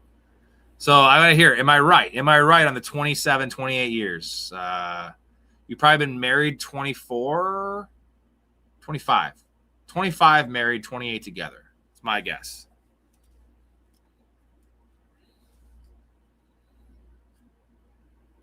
Oh, shit. Dude, high school sweethearts, dude? Married at 21, married 31 years next month. High school sweethearts, man? You know what? Derek is that caliber of individual where, you know what? It is a sacrifice, and I'm sure your wife is lovely, and, you know, all our wives and girlfriends are lovely. I'm not just saying that, Derek. I know Derek has a fucking dime, and not just physically. And she's 51, so 51-year-olds, you know, it's all right. Unless they're Diane Lane. Don't leave me to my own devices, man. I'm sure she's just a down awesome chick that's just, you know, lets you be you, and just like, also you're just that kind of guy at getting to know you that like she just trusts in you. That's a beautiful thing. But I give you some props, man, because that is, I'm guessing you're a very honest individual that has stayed the straight and narrow, if you get what I'm saying. That's a long time to just give up to one vag, man. Like, that's a long time. It must be a good one. I mean, that's on a lot of fronts. I don't think I'm crossing line. You know what? I cross a lot of fucking lines here. So I just tell it straight, man. I said the things. I know you said Dave Chappelle is your favorite stand-up comic. A lot of people have comped me to Theo Vaughn in a way of just, I will say shit that shouldn't be said, even though it should be said is the point, but most people just don't want to say it.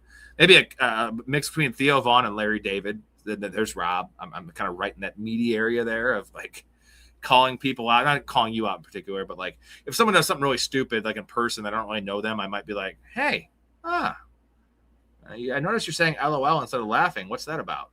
And then my buddy's just like, dude, what are you fucking giving my wife shit for? I'm just asking an honest question about why are you saying LOL? Honest question. But those questions tend to be pushed back in the society we're living in. Say somebody put a gun to your head. Said, do you want your baby to be lighter or darker? What would you choose? Why is someone holding a gun to my head and asking what shade I would prefer my son to be? I don't know. So Why is he putting a gun to my head? He wants to find out what your preference is. So you're walking down the street with Will, and he snatches you into the backseat of the car, and now he's got a gun to your head. You want a lighter or a darker baby? What shade? What shade? Get away from me. What color is the guy holding the gun? He's mocha, right down the middle. Right down the middle. 50-50. You want it lighter or darker? I would say on the lighter side.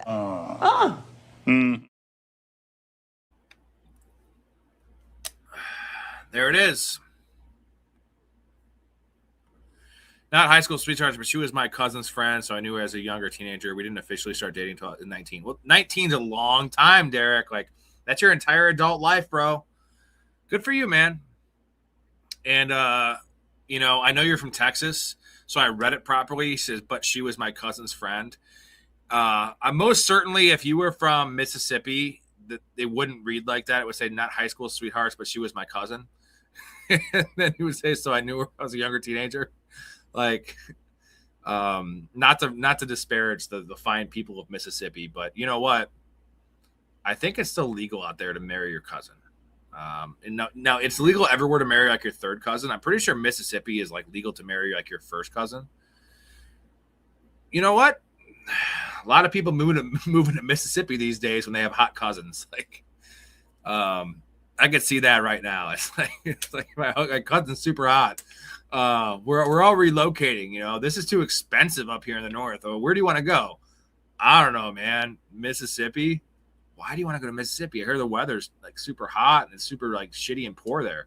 Oh, I don't know. No reason. There's a really nice plot I found, and then next thing you know, they're married to their first cousin. Like, so it's a tale as old as time. God, I'm a moron.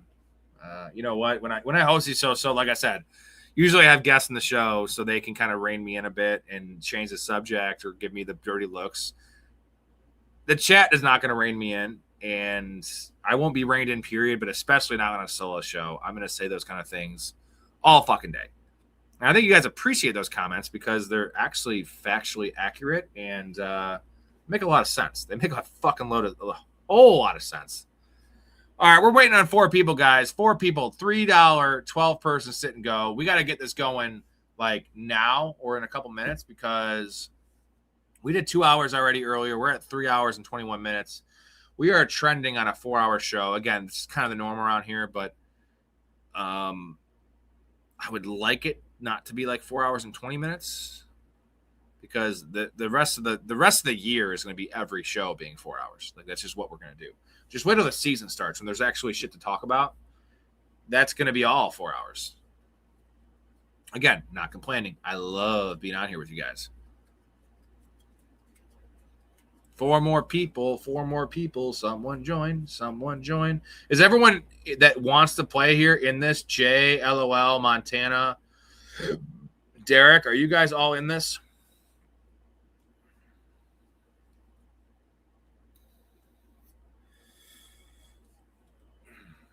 I kind of have to pee too, but I don't want to get up.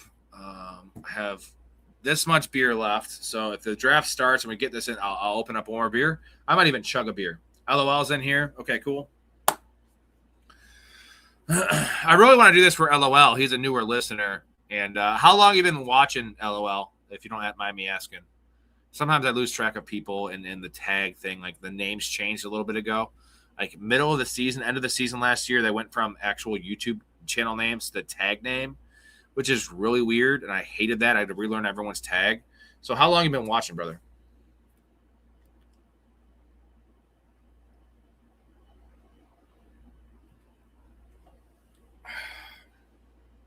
I'm going to do a Dan Quinn for you guys. There's Dan Quinn right there. Let's go. My best Dan Quinn impersonation. I'm 53 years old and I wear a hat backwards. Derek, do you wear your hat backwards? Because you're getting up there where it's not that acceptable. Also wearing a white belt, apparently in golf. Once you get past 40, it's like a faux pas. I don't give a fuck. Wear a white belt. Wear your hat backwards. But Dan Quinn should not do that because he has not earned the right to wear a backwards hat. 4 people. People need to join. There's no tournaments to join, so why aren't people joining this shit? Oh, yeah, bro. That could go bad. Dude, I'll be honest, Yanni. Like, Dan Quinn should have been fired last year. Like, the multiple times. The original Jaden Daniels injury, which they kept him in the game too late. That same game, Austin Eckler got hurt.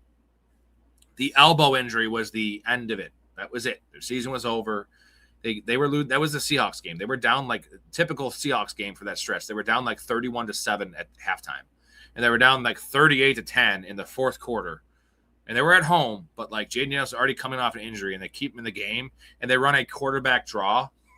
Dude, why? Jaden Daniels weighs 190 pounds. You're gonna run a quarterback draw with a stick figure in a game, and your season's already over. Regardless, if the season wasn't over, okay, one thing. But the season's over and the game's over, and you're running Jaden Daniels, who's already hurt, a quarterback draw at home in front of your fans, which is like everyone's watching. No one's turned when you're in the game. Some people are walking out, but they're actually watching this shit, and all of us fantasy players are watching this shit. Fire like that's a burnable offense. Like burn that guy at the stake, man. Not fire him. Just done. Out of the NFL. Don't do that shit. That's Todd Bowles did that shit with Chris Godwin a couple years ago.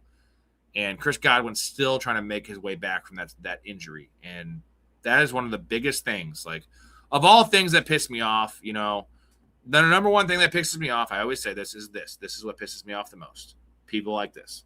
Number one, can't deal with it. Number two, reality TV, okay? This as well. Not as much.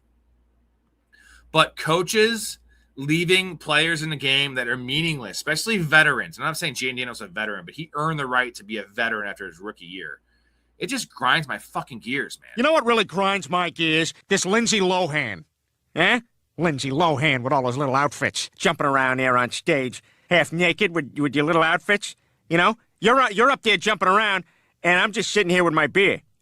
So, you know, what am I supposed to do? What do you want? You know, are we going to go out? Is that what you're trying to... Why are you leaping around there, throwing those things all up over there in my face? Huh? What do you want, Lindsay? Tell me what you want!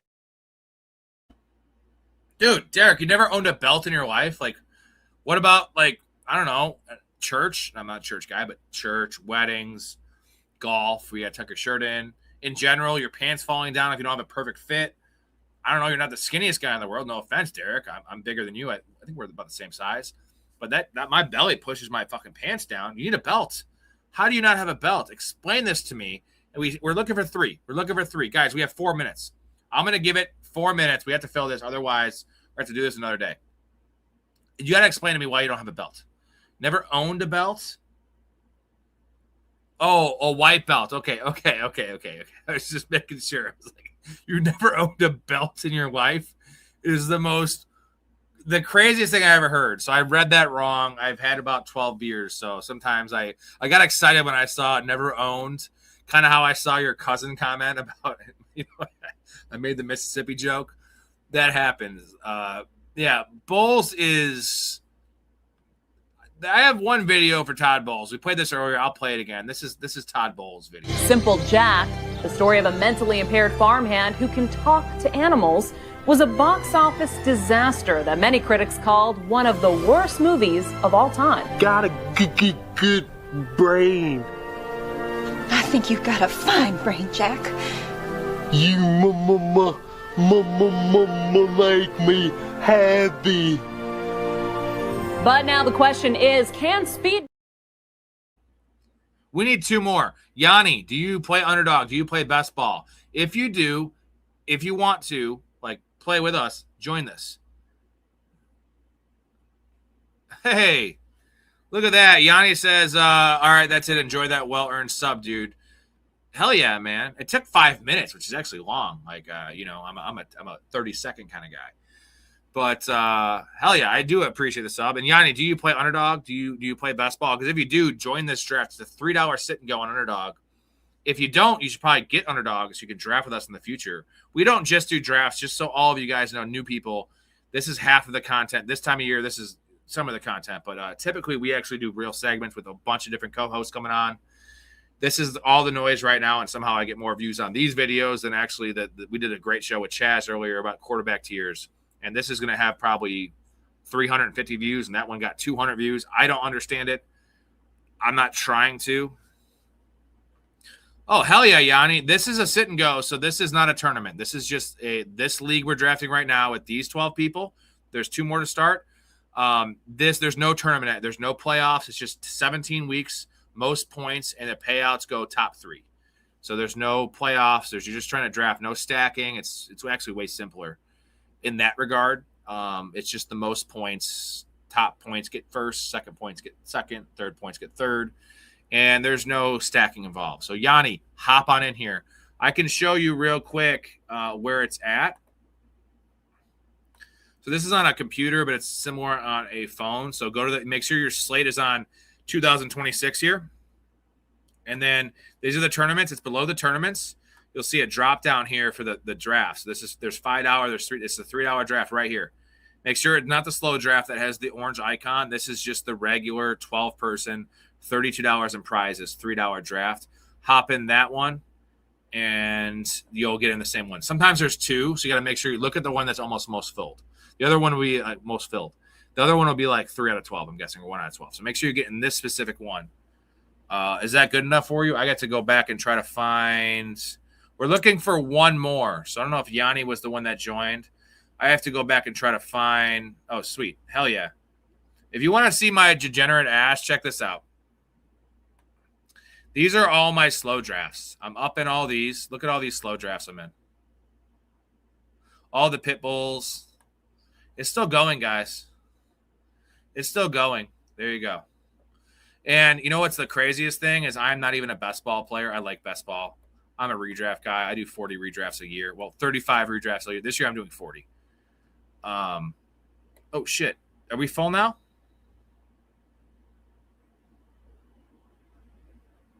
I think we're full. Sweet. We got it. So now I have to find where this is at. Active.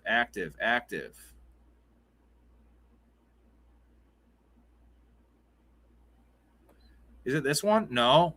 Now I fucked up. Yanni got me a little bit excited, and I want to show you guys the draft board. So upcoming, what the fuck, man? Which one is it?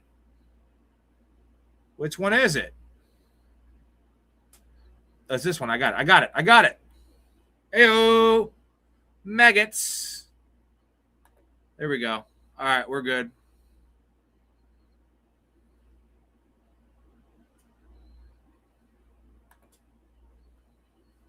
Up in 7 picks. So we have, what's your name on here, Yanni? I have 10. Montana has 11. Hey, finally Montana has another second pick. LOL has 12. Jay has 8. Derek has 3. What is your name on here, Yanni?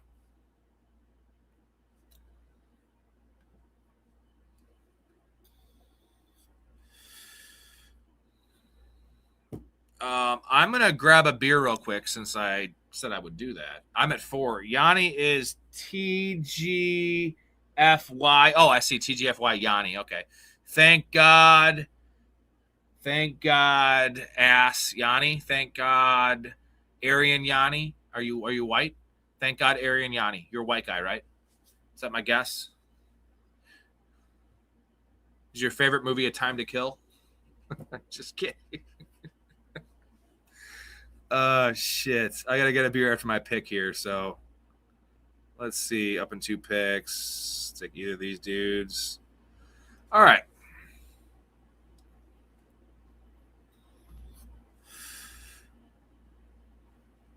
Oh, the Greek freak. So you love Giannis, huh? Or you're just a Greek freak yourself? All right. Hey, man, you like good-ass food, bro. I love Greek food. It is it's so good, bro. It's so good. It is so good. Jay with Jonathan Taylor at 8, you piece of shit. That must be nice, Jay. Jay, you got an A in this draft. I've been eviscerating you on these drafts. You've been fucking up a little bit the builds. You got a gift there with JT and a half PPR at pick 8. Make this work, brother. No pressure. Make this work. I've been talking to you in the Discord. We've been working things out in the community. I know best ball is not your forte, but this is it. You got your chance right here. No pressure. Crush it, brother. Crush it. Okay. God damn it. Oh, James Cook and Barkley's pretty nice.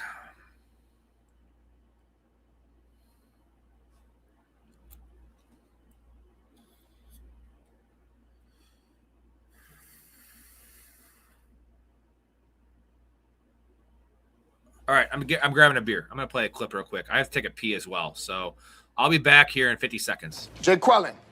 No Jay Quellen here? Do you mean Jacqueline? Okay, so that's how it's going to be. Balake. Where is Balake at? Yes, sir. My name's Blake. Are you out of your goddamn mind? Do you want to go to war, Balake? No. D Nice. Is there a D Nice? Do you mean Denise? Son of a bitch! Ron. Where are you? Where is Ron right now? Here. You know, I said it like 4 times, so why didn't you say it the first time I said Ron? Because it's pronounced Aaron? Son of a bitch!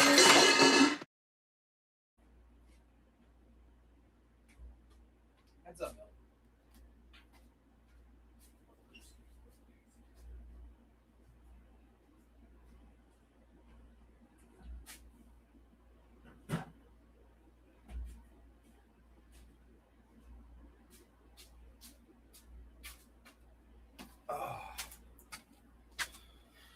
All right, I grabbed this special beer.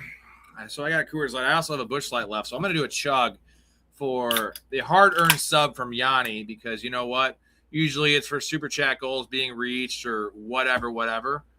Sometimes we gotta give beer chugs because we want to chug beers, and also for the little things in life. And we appreciate Yanni's sub. We appreciate you guys sticking around for us. Another night of 4 hours for sure on the show, which is pretty fucking standard these days. I fucking love it. I wouldn't be on here by myself. So let us get a little beer chug for Yanni. I wish I could have some Greek food to wash it down, or to, you know, the chug could wash down the Greek food. That ain't in the cards, but here we go. A little Busch Light chug just for the Yans.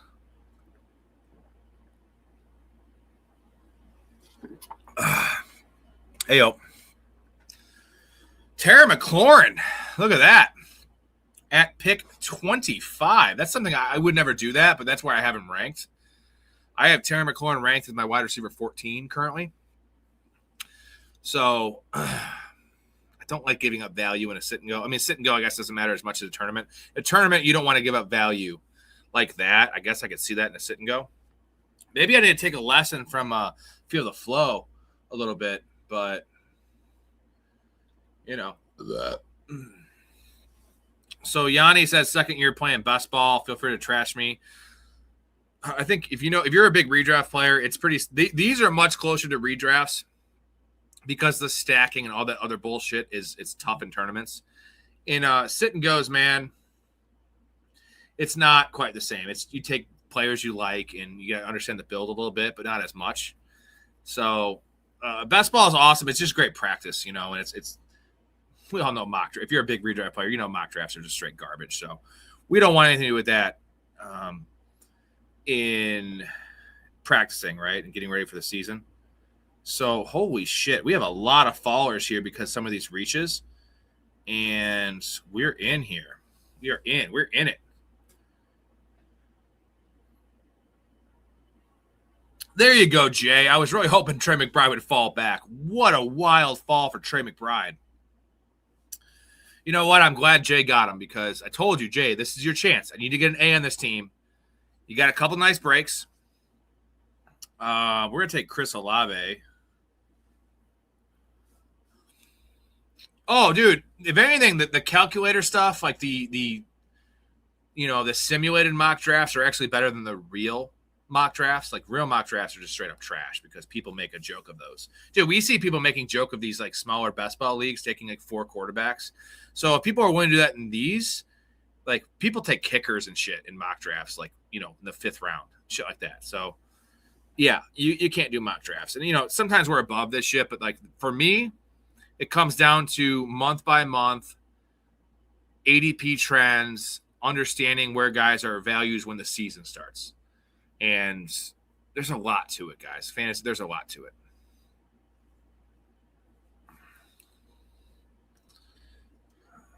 There goes Kyron. Kyron fell pretty far, too.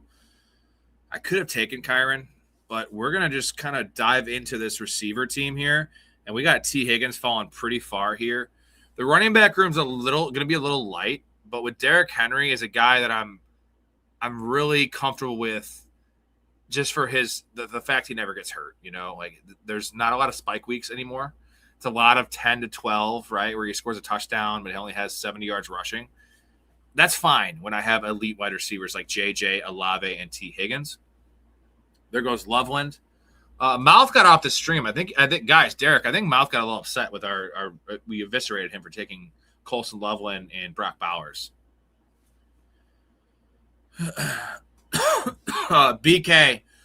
Jordan Tyson. I love the player Jordan Tyson. I'm also a little concerned about the injury history. I comped him to a mix between Keenan Allen and Justin Jefferson. He moves like Justin Jefferson with his hips, but he is more of a Keenan Allen slot merchant type, big slot type player. It's all about usage for Jordan Tyson.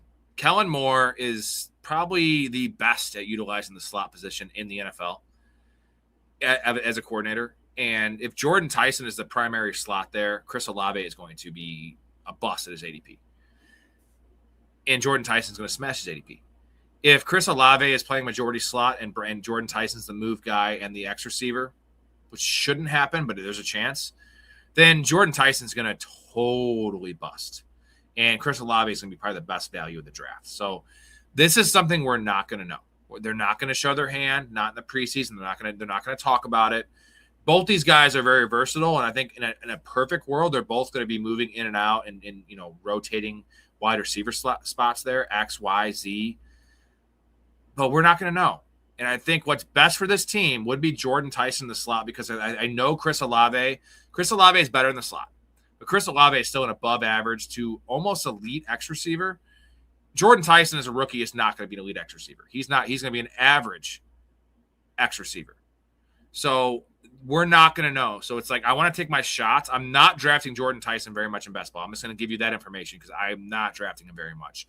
And I told you, I had Jordan Tyson as my number 2. I actually had Casey Concepcion as my number 1 receiver coming out of this class. I'm not a Carnell Tate guy. And I had Lemon at 3, and I had Jordan Tyson at 2. So I love Jordan Tyson, but I love the offense. I don't love Tyler Shuck as much as everyone else does. I like the backups there. The fact that you have Rattler and Zach Wilson, they're pretty decent. Let me see what I have here. This is gross. All the running backs just went. So I'm going to have to take – fuck my life, man. So I don't want to take Carnell Tate. I really don't. I'm going to take Roma Dunze as my 4. And then –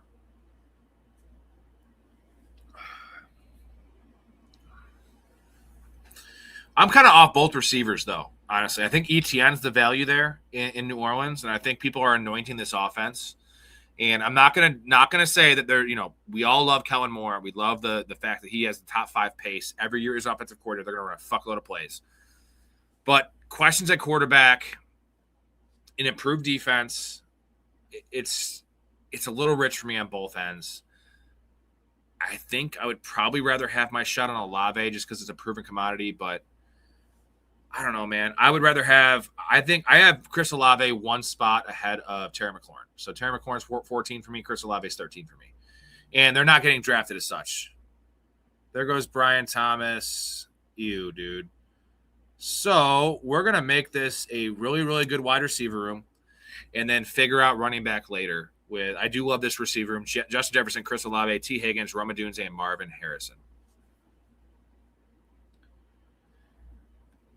What's nice, though, is they have a very versatile team. Like, Etienne is a versatile running back. Not a great ground and pound guy, not a great grinder, but he can get the tough yards. He's a very good receiver. Definitely good for big plays out of the backfield.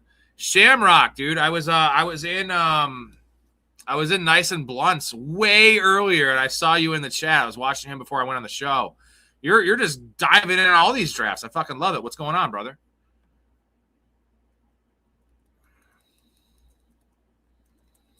So we got Yanni in here. Like I said, we have Yanni in here. We have Derek in here. We have Jay at pick 8. I am at pick 10. And Montana is at pick 11. LOL is at pick 12. So we have a pretty crowded group here in a sit and go. I'm pretty excited about draft grades and just seeing what these teams shape up like. Yanni, how many redrafts do you play? You said you're a serious redraft player. Give me how much are you playing for typically, and how many leagues do you play? Because I would consider a serious redraft player. It's got to be over 5 leagues. It's got to be over 5 if you're a serious player. I'm curious to see what you're playing, and maybe my mind is skewed because I'm a fucking degen that's been playing 25 redrafts since 2011, and that's my reality. Just for future for reference. My wife, who has always loved football, but not obviously a fantasy player when I met her, and she slowly got into it. Last year was her 3rd year playing. She was in 11 leagues last year, all public Fantrax leagues. I drafted her teams for her. Besides the last one she drafted on her own, she won actually. She's played 16 leagues and she's won 6 championships in her career in 3 years. So she's, I've been drafting those teams, but she does know her shit a little bit. And we manage the teams together, start sit, and I try to like give her the start sit decisions more since I'm drafting the teams and kind of doing the waivers. But so even my wife and my dog, if they could play, they would play a lot too. Shamrock says ETN feels like he should go at the tail end of 2. I still want Jeremiah Love over ETN. Me and Storey had this conversation, a 10-minute conversation on Sunday night about this. And I think the floor is with ETN for sure. But Jeremiah Love, the draft capital, the offense should be almost just as good as the Saints. And he's a way better player. Like, I like ETN. But Jeremiah Love is much closer to Jahmyr Gibbs than he is Travis Etienne. And the money, the draft capital, like, they have to use this guy. It might be rough early in the season. So, like, if I had to bet, like, weeks 1 through 5, I would bet Etienne outscores Jeremiah Love. And maybe end of the season they're close. But, like, Jeremiah Love's going to give you that juice when it matters most. We are really, really hurting at running back right now with only one guy in Derrick Henry. So, always a good time, Shamrock. We got to make up running back at some point, or, man, there is not much here. I can't really take another receiver for like 6 rounds, like realistically for 6 rounds. Jay needs a receiver too. He has 2. I don't need receiver, so I don't have to worry about him sniping me here. He should be taking receiver here for sure. And then he takes Caleb. Jay. Yeah. Kind of effed me there. Also, F your own team, man. You didn't need that. It worked out nice for me because I just got Ramondre Stevenson. And Caleb would have most certainly gone to Outlaw's team here because he was taking quarterback and Caleb was the obvious choice. But, man, I don't like taking 2 elite guys when you have 2 wide receivers, Jay. That had to be receiver. And there's not a lot of good receivers there. It was Alec Pierce. Now you'll probably get Chris Godwin or something, or Addison or Downs. But, man, got an issue with that one. So we have this option. Okay, as much as we want to take Tucker Kraft here, we should take Tucker Kraft in a sit and go.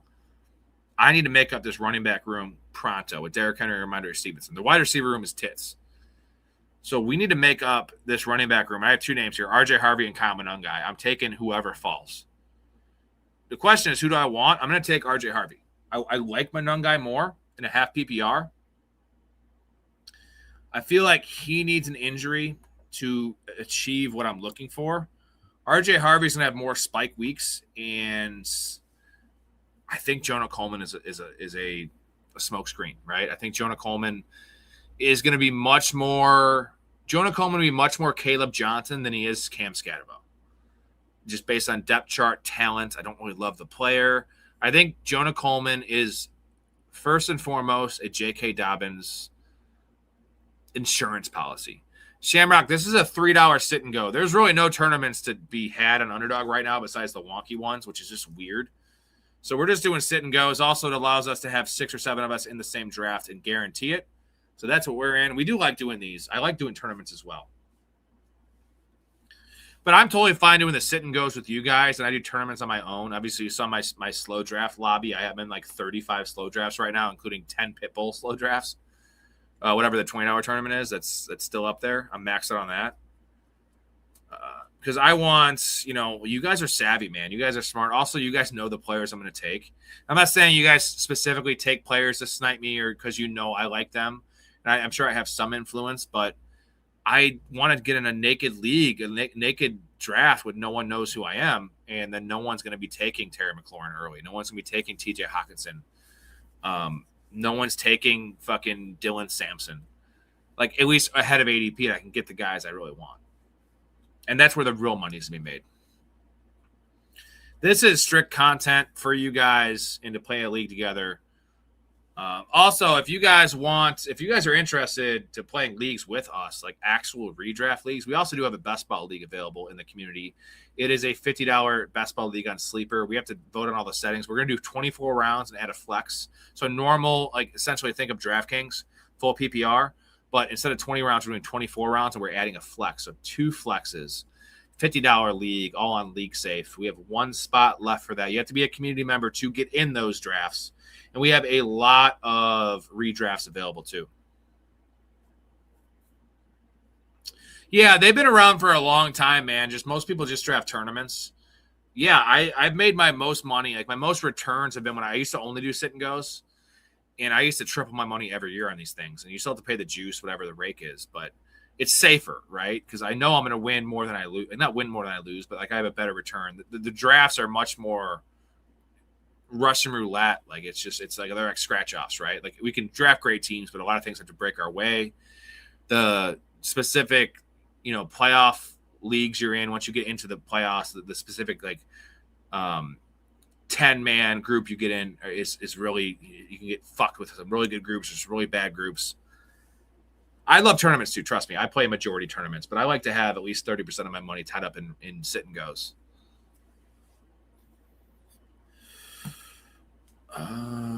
Okay, we need back's kind of gone. Some of that. We don't have a quarterback, do we? Nope, we have no quarterback. We have no tight ends. There goes Xavier Worthy.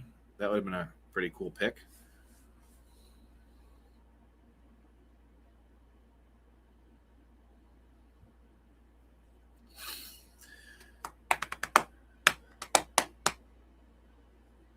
Shamrock, I'll answer any question. Ask me how big my dong is. It's 6 inches. They work. There's no tournament aspect. It's total points, right? So there's no playoffs. There's none of that stuff. It is just total points through 17 weeks. It pays out the top 3 spots. So first place is whatever, 70% of the buy-in. Second place is 20%, or I think it's like 65, 25, and 10. So you get your money back for third place. That is how it works. We still got a bunch of guys in our queue. We are sitting pretty, boys. We are sitting pretty here. I think there's one pick I need to make here. I got to go with an elite tight end. The last of the Mohicans here. It is Kyle Pitts. I really, really, really want Brock Purdy, but both teams next to me have a quarterback. Now they might take Brock Purdy here, and I'll go with Bo Nix, or I'll just keep on pushing off quarterback. I'm guessing they won't take Brock Purdy. The Lamar team should not take Brock Purdy because they have Lamar Jackson. I think that Montana might take it. Right next to me is Montana and LOL. Guys, throw me a bone and don't draft Brock Purdy. I will personally, I don't either. Montana, you're in the community. I will send you a picture of my wife, my wife's breasts. Okay, if you don't take them. And LOL, you're not in the community, but if you get in the community, I will also send you a picture if you don't draft Brock Purdy. And they're nice. They're nice thingies here. It's hard to see, but like, see, you can kind of see a little bit of it. They're okay. I mean, they've gotten bigger since then. So, just saying, man. Trying to hook the boys up, and you hook me up. I'm such a moron. She knows I said these things. And someone took Brock Purdy. LOL, you're not getting the picture, man. You're not getting the picture. I'm sorry. I'm so sorry.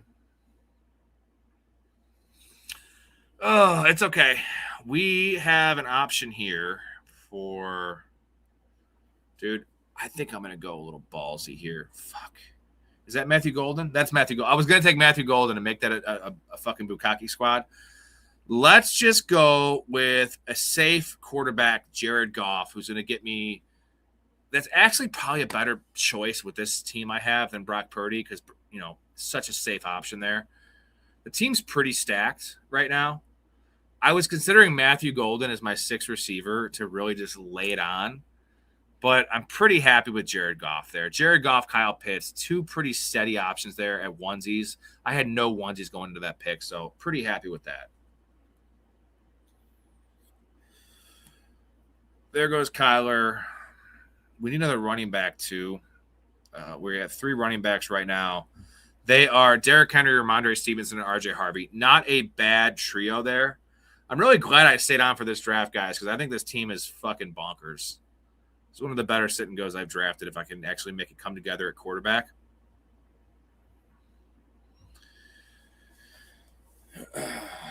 We'll see how it goes.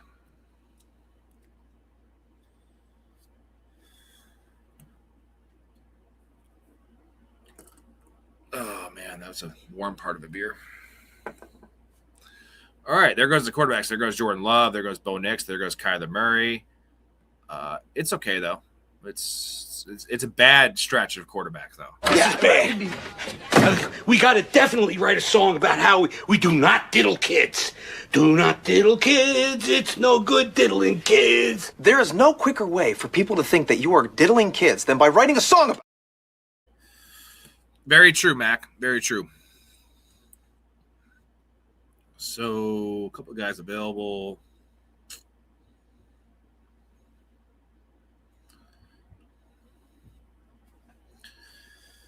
All right, 5 guys in our queue, 7 picks to go. We like that feeling. That's a good feeling. It's a very warm-hearted feeling, and I think I have a clip for that too. Which one is it? There it is. It's I love this feeling. And I don't get that. What are you doing? What is that? Well, what I'm doing is like cutting the shower curtain in half waist high so that when he's in using it, people can see his junk. Wow, Frank, that Ritterall is having a very interesting effect on the way you think. Love this feeling. Yeah. Got any more of it? There's a bear shit in the woods. We'll cut up a couple rails, buddy. I'm gonna blast off. All right. Shamrock, I'm not too worried about DJ Moore, and I'll give you a couple reasons why. The examples that you gave is why I'm not worried about it. Amari Cooper was dust, and, let's not forget, Amari Cooper was a very young rookie. So Amari Cooper at 30 was different than another player at 30. He was a 20-year-old rookie. That was a 10-year stretch Amari Cooper had. Excuse me. Oh, man. Hold on. I swallowed wrong.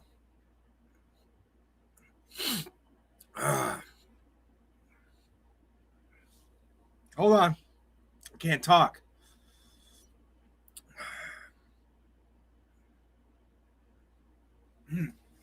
Can't answer a question when I can't talk. Damn it. I had a great answer for you. Shit. It happens. All right. Shit. Give me a minute. I've had girls sound like this too, but it's a different reason. All right. I think we're okay. So, to answer your question, Amari Cooper was dust. Keon Coleman has been a bust and not a professional receiver.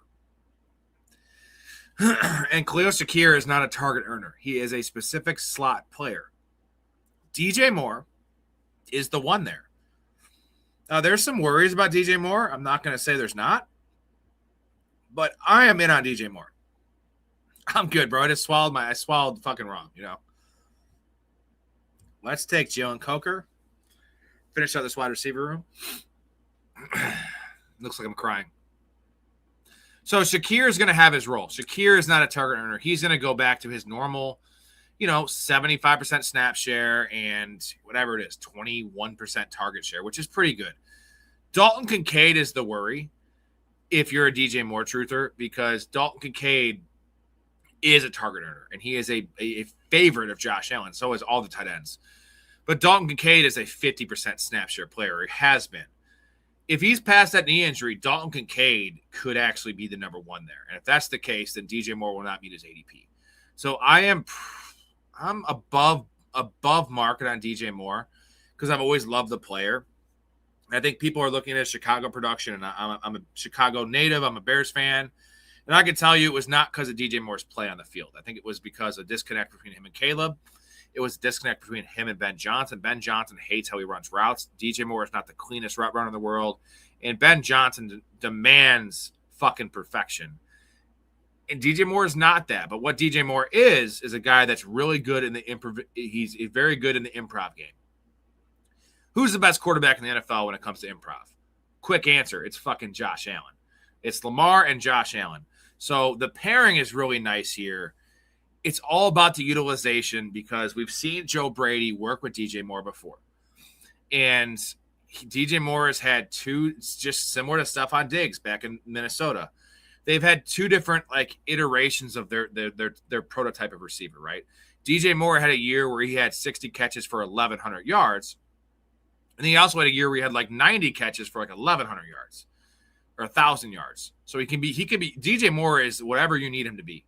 Is DJ Moore. So we got to see how they use him. I would bet DJ Moore beats his ADP. because you're tied to Josh Allen. It's a, I don't believe in Keon Coleman. I do take Keon Coleman in best ball. I think that ship has sailed, brother. So yeah, man, I'm about DJ Moore. We need to get another quarterback, I think. What is Jay has 2. Jay won't be taking a quarterback. There goes Daniel Jones. This dude has 2. And the guy right here has 2 outlaw, Trevor Lawrence and Malik Willis. So we'll see if this dude falls to me. I would love him to fall to me. If not, I'm going to have to take a running back at some point. 2 and 2. Got Herbert and Shuck. Okay.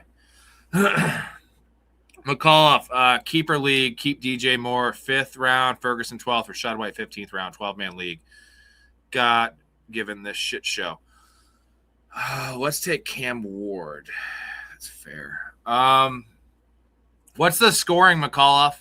The scoring matters, man. So I guess I could just talk it out without the scoring. So none of those guys are values. I mean, Rashad White is probably the answer because DJ Moore is about a 5th round pick. I mean, he goes in the 5th here, so you're not getting any value there. You got to play the value game. The value is Rashad White. If it's a PPR league, you're taking Rashad White. There's also an option not to keep anyone, which we hate, right? We don't like doing that.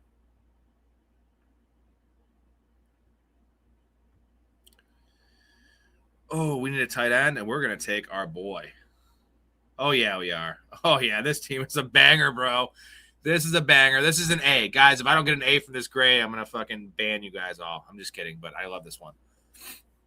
McAuliffe, let me know what the scoring is. I think the answer is Rashad White in the 15th because Rashad White is a 10th round pick.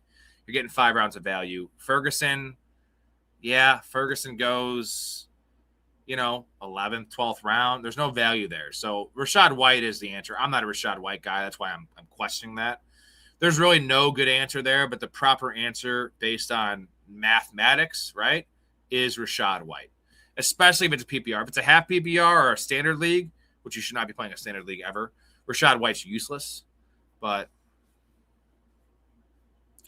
no, Shamrock, this is 100% a best ball. There's no difference. The only difference is that this is just, there's no playoffs, right? There's none of that. It's just this is an individual single draft, single league.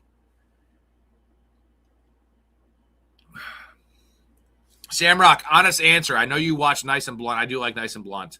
I've seen some Fantasy Football Garage. Obviously, we all know Flock. Rank the best ball streams for the guys that are doing individual streams. Rank them right here, right now on the show of the ones you watch. Don't be biased. If you think Nice and Blunt is better, fucking give it to me and let me know what I can do more, what I can do better. Give it to me straight, man. I want to hear it. I want to hear it. I'm guessing entertainment-wise, this is by far the most entertaining show. Blunt is pretty entertaining. He's my kind of guy. I got to reach out to that guy and see if he wants to do some collaboration, but his channel is a little bigger than mine. You know how it goes. People judge on, and we have almost 3,000 subs. It's not like we're a small channel. We have much of a more loyal grassroots following. Maybe he does as well, but it could hurt my feelings. I'm going to cry. I just did cry. So you might see me cry on camera here. So tight end room is good. Quarterback room's okay. But we'd like one more. Half PPR. Guy went Pacheco. Bo Nick, Charbonnet. 3 wide receiver, 2 flex. Man, the answer, it's a deep league. The answer is Rashad White. You got to keep Rashad White. It's as much as I don't like that, I wish you had better options. And who took Bryce Young? Jesus. Okay, so that's not an option. We got to take a shitty ass running back here. We have Ramondre Stevenson, Derrick Henry, RJ Harvey, and Chris Rodriguez. Dude, I don't like any of these guys at all. So I'm going to wait. I can't really even take another receiver, dude. So we're going to solidify this tight end room with AJ Barner, I think. Let's do that. Would love to watch you do the NFL reference every day. What is the NFL reference I don't know what that means. Can you help me out with that? God, this is a rough situation. So, man, I want to take another quarterback too. And I think I'm going to have to. Cam Ward and Jared Goff are fine. But it's not ideal. I think my receivers should be plenty good. 2, 3, 4, 5. Oh, yeah. Receivers are pretty good.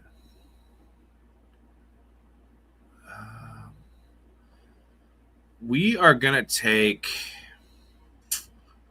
Geno. I think my receiver room is just dope. I'm not going to fucking...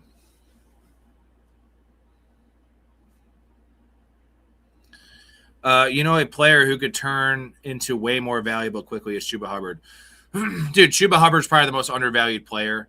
The reason that I'm not taking a lot of Chuba Hubbard in the tournaments that we have on Best Ball is he seems like a guy that's going to be, diminishing returns, right? When Jonathan Brooks ramps up, it might turn into a 50-50 timeshare, what we saw with Rico Dotto last year. Redraft, yeah, Chuba Hubbard. If I want to go a hero RB or even a zero RB, I want Chuba Hubbard literally every league because I know I'm getting in the first 5 or 6 weeks of Chuba Hubbard as an RB2. What we thought we were getting from Tony Pollard last year, I promise you we were going to get from Chuba Hubbard this year because Jonathan Brooks is inexperienced. They want to ease him into action because he's coming off multiple ACLs. Like, Chuba Hubbard's a decent pass catcher. There's no third option there in the passing game. Like, Chuba Hubbard at running back, what is he? Running back 28. It's ADP 70 in best ball at least. Yeah, bro. Chuba Hubbard is that guy. And if he maintains the role all year, he's going to be just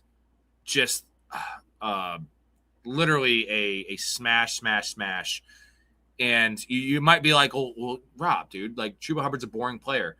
Yeah, just like TJ Hawkinson, they're boring, but their ADPs are so low that they could smash and be not league winners, but like right below that tier because of the equity you have to put into their draft spots. So I'm all in that.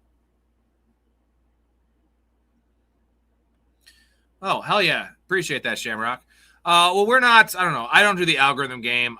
Clearly, this show's been going for 5 years. The streams have been going for a year now, almost a year since I've been monetized. And I struggle with that kind of stuff. The production quality isn't what the other channels are. And that's, hopefully one day I can get the proper funding and all those kind of things. And I'm just trying to put out good content, good information, and a good vibe. I feel like that should catch on. If it doesn't, you know what? I have a lot of loyal motherfuckers that are really backing me, so I appreciate everybody there. Shamrock dabbles in the fantasy football show as well. Dude, Smitty is like actually my kind of guy. He's very dug in on his takes, I will say. But usually his takes are right. That dude knows ball for sure. I personally, I say is my kind of guy. I think he's kind of a dick, bro. Like, I don't know. The way I've seen him interact with certain people that call in and in the chat, like it seems kind of disrespectful. He's kind of made it. Obviously, that's his career. Like, he's actually like supporting himself with this show. So people get a big head. He kind of just seems like a frat bro, like a little bit of just not my, I don't know. He's just not my kind of guy. He's my kind of guy when it comes to fantasy. Like we think alike, but not a dude I'd like to hang out with. I end my show with love your life, stay positive, and respect each other. He would say the exact opposite in my mind. Like I could see him saying like, not hate your life, but don't respect. No way, dude. Braylon Allen goes off the board. Fuck me, dude. That's a major blow. I'm gonna take Mike Washington, I guess. That's a major blow. I needed Braylon Allen on the squad. So I had to take 2 running backs here, and that's gonna hurt my team. But I do appreciate the grind of Smitty and like what he's doing, like 100%, dude. And he's much better than a lot of the guys in the industry. Just personality wise, he just seems like kind of an ass. Correct me if I'm wrong. I don't know, Shamrock. You watched him. Like, I'm not saying I'm the nicest guy in the world. I think I try to treat people with respect and like, I just don't like being like negative energy. Just does not vibe with what I want to do. Not even on the channel, just in life. 100%. He's like more my kind of guy. That guy just seems like a sweetheart,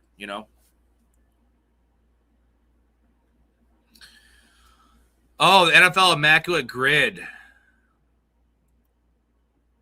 Is that where you like guess like this player played for like Raiders and the Browns, and you try to guess like the most obscure name.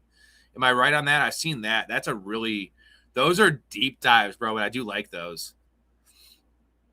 So now I have a big question at running back here. It's God, my running back room. I needed Braylon Allen so bad in this team. So we have, man, it is grody, dude. It's Jordan James or Samaje Perine. I think it's gonna be Samaje Perine for this team. And there goes Jordan James. So the decision is made.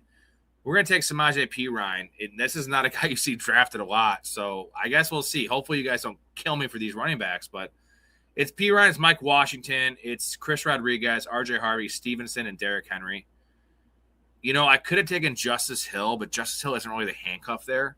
So if Derrick Henry went down, like it wouldn't really matter. Justice Hill's role stays the same. And I'm sure as fuck not taking Adam Randall. I love Adam Randall. I've been about Adam Randall since January. I fucking love the future of Adam Randall, but this year, if Caleb Johnson couldn't see the field last year, like Adam Randall's not seeing the field this year, guys. Converted from wide receiver, just not that dude. Gonna be a monster though. Like he is a Brandon Jacobs level player with receiving chops. So, and Torrey Horton fell all the way to Derek, and you're just loving life right now. I couldn't take Torrey Horton. I have 6 receivers, and they're all fucking stacked. Maybe I should have taken Torrey Horton instead of Perine. I think I really, really like my wide receiver room. Like Marvin Harrison's my 5.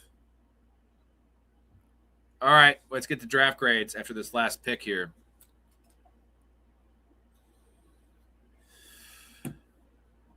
It is almost in. It is almost in. I've been here when it was glory hole days, and I've been here when it wasn't. And so having said that, I want me some glory hole. You know what, Derek? I'm hoping it was just because Mouth was sick. You know? Like, dude, we had to rip the sit and go Colson Loveland ahead of ADP when you had Brock Bowers. That is just the most basic fantasy shit ever, is you don't want to flex a tight end if you can help it. Like, to play your draft to flex a tight end is just wild to me. When are they going to improve this Dolphins wide receiver corps? That would be a value pick. Are you in on Washington? No, I'm not in on Washington. As a floor play, I'll tell you real quick before we get to draft grades why I'm not in on Washington. Because Malik Washington is what he is. Like, you thought you'd get a market uptick in snap share once Tyreek Hill fucking broke his leg. Okay, it didn't happen. And then when Jalen Waddle was out, it was nobody. It was Malik Washington as the one for a little bit. And he went from 50% of the snaps to 65% of the snaps. That shows me that Malik Washington is viewed as a gadget player, as a specialty item.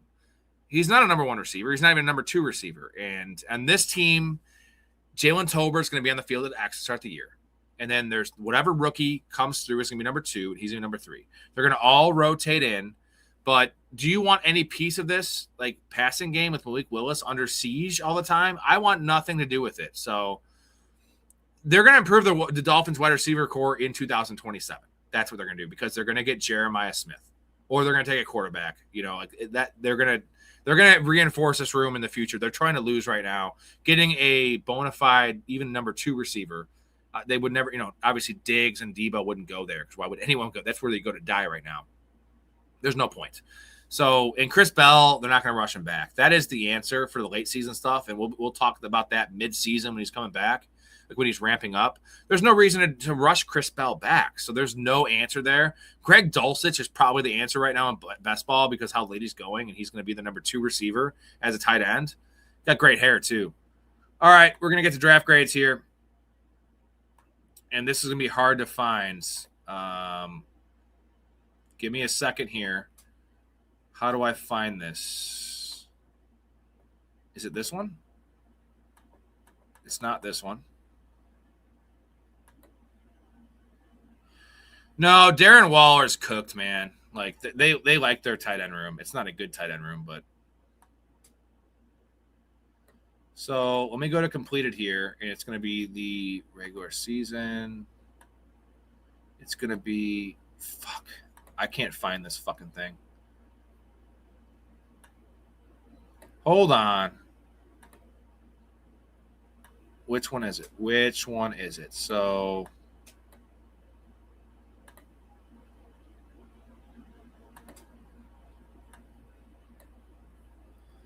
I've done a lot more than this. Okay. So as of now, at least we do have the draft boards up. We're going to read the teams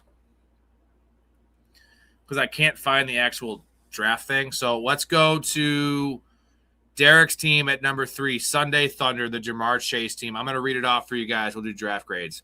So Derek has Jalen Hurts and Sam Darnold at quarterback. Javonte Williams, David Montgomery, Kenny Gainwell, Tank Bigsby, and Ray Davis at running back. Jamar Chase, Nico Collins, Luther Burden, DK Metcalf is 4. Chris Godwin's is 5. Shaheed's is 6. Tesla and Torrey Horton at receiver with George Kittle, Chika Okonkwo, and Pat Freiermuth. The American Sniper, Chris Kyle, a.k.a. Derek, is fucking back. This is a really good team. Hurts and Darnold, love it. Javonte, David Montgomery, 2 fucking goal line workhorses. Kenny Gainwell is your 3. Bigsby and Davis, that's where you lose me. So the running back depth's not great. But the receivers, man, Chase, Nico, Burden, DK, Godwin, Shaheed, Tesla, and Horton with Kittle, Okonkwo, and Pat Freiermuth. This is an A- team from Derek. This is a really good team, man. Derek is back, brother. This is a good team. What do you guys have for a grade for this team? I'm going to keep on trying to find a way to pull this up here. This is not – maybe it's still under active. Hold on a second.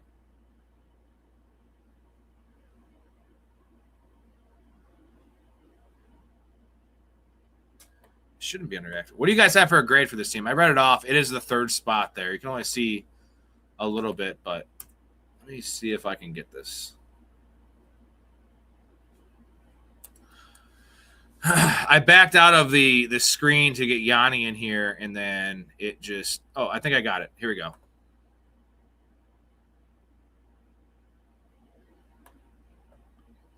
There we go.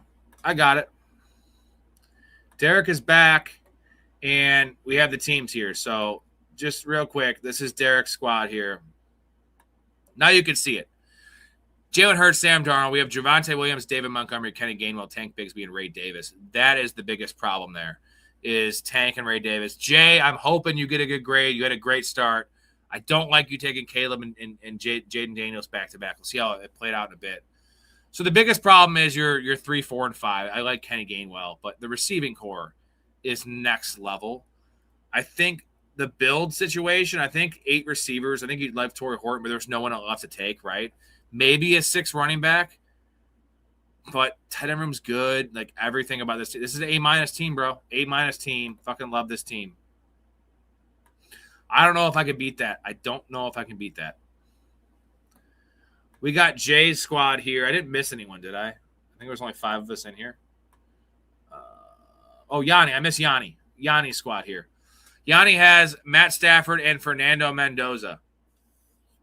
Devin Achane, Breece Hall, Blake Corum, Woody Marks, Jonah Coleman, and Damon Claiborne, Puka, Evans, Devontae Adams, Parker Washington, Mekhi Lemon, Jerry Jeudy, Ted Hurst, Cooper Kupp, with Kelsey and Mark Andrews.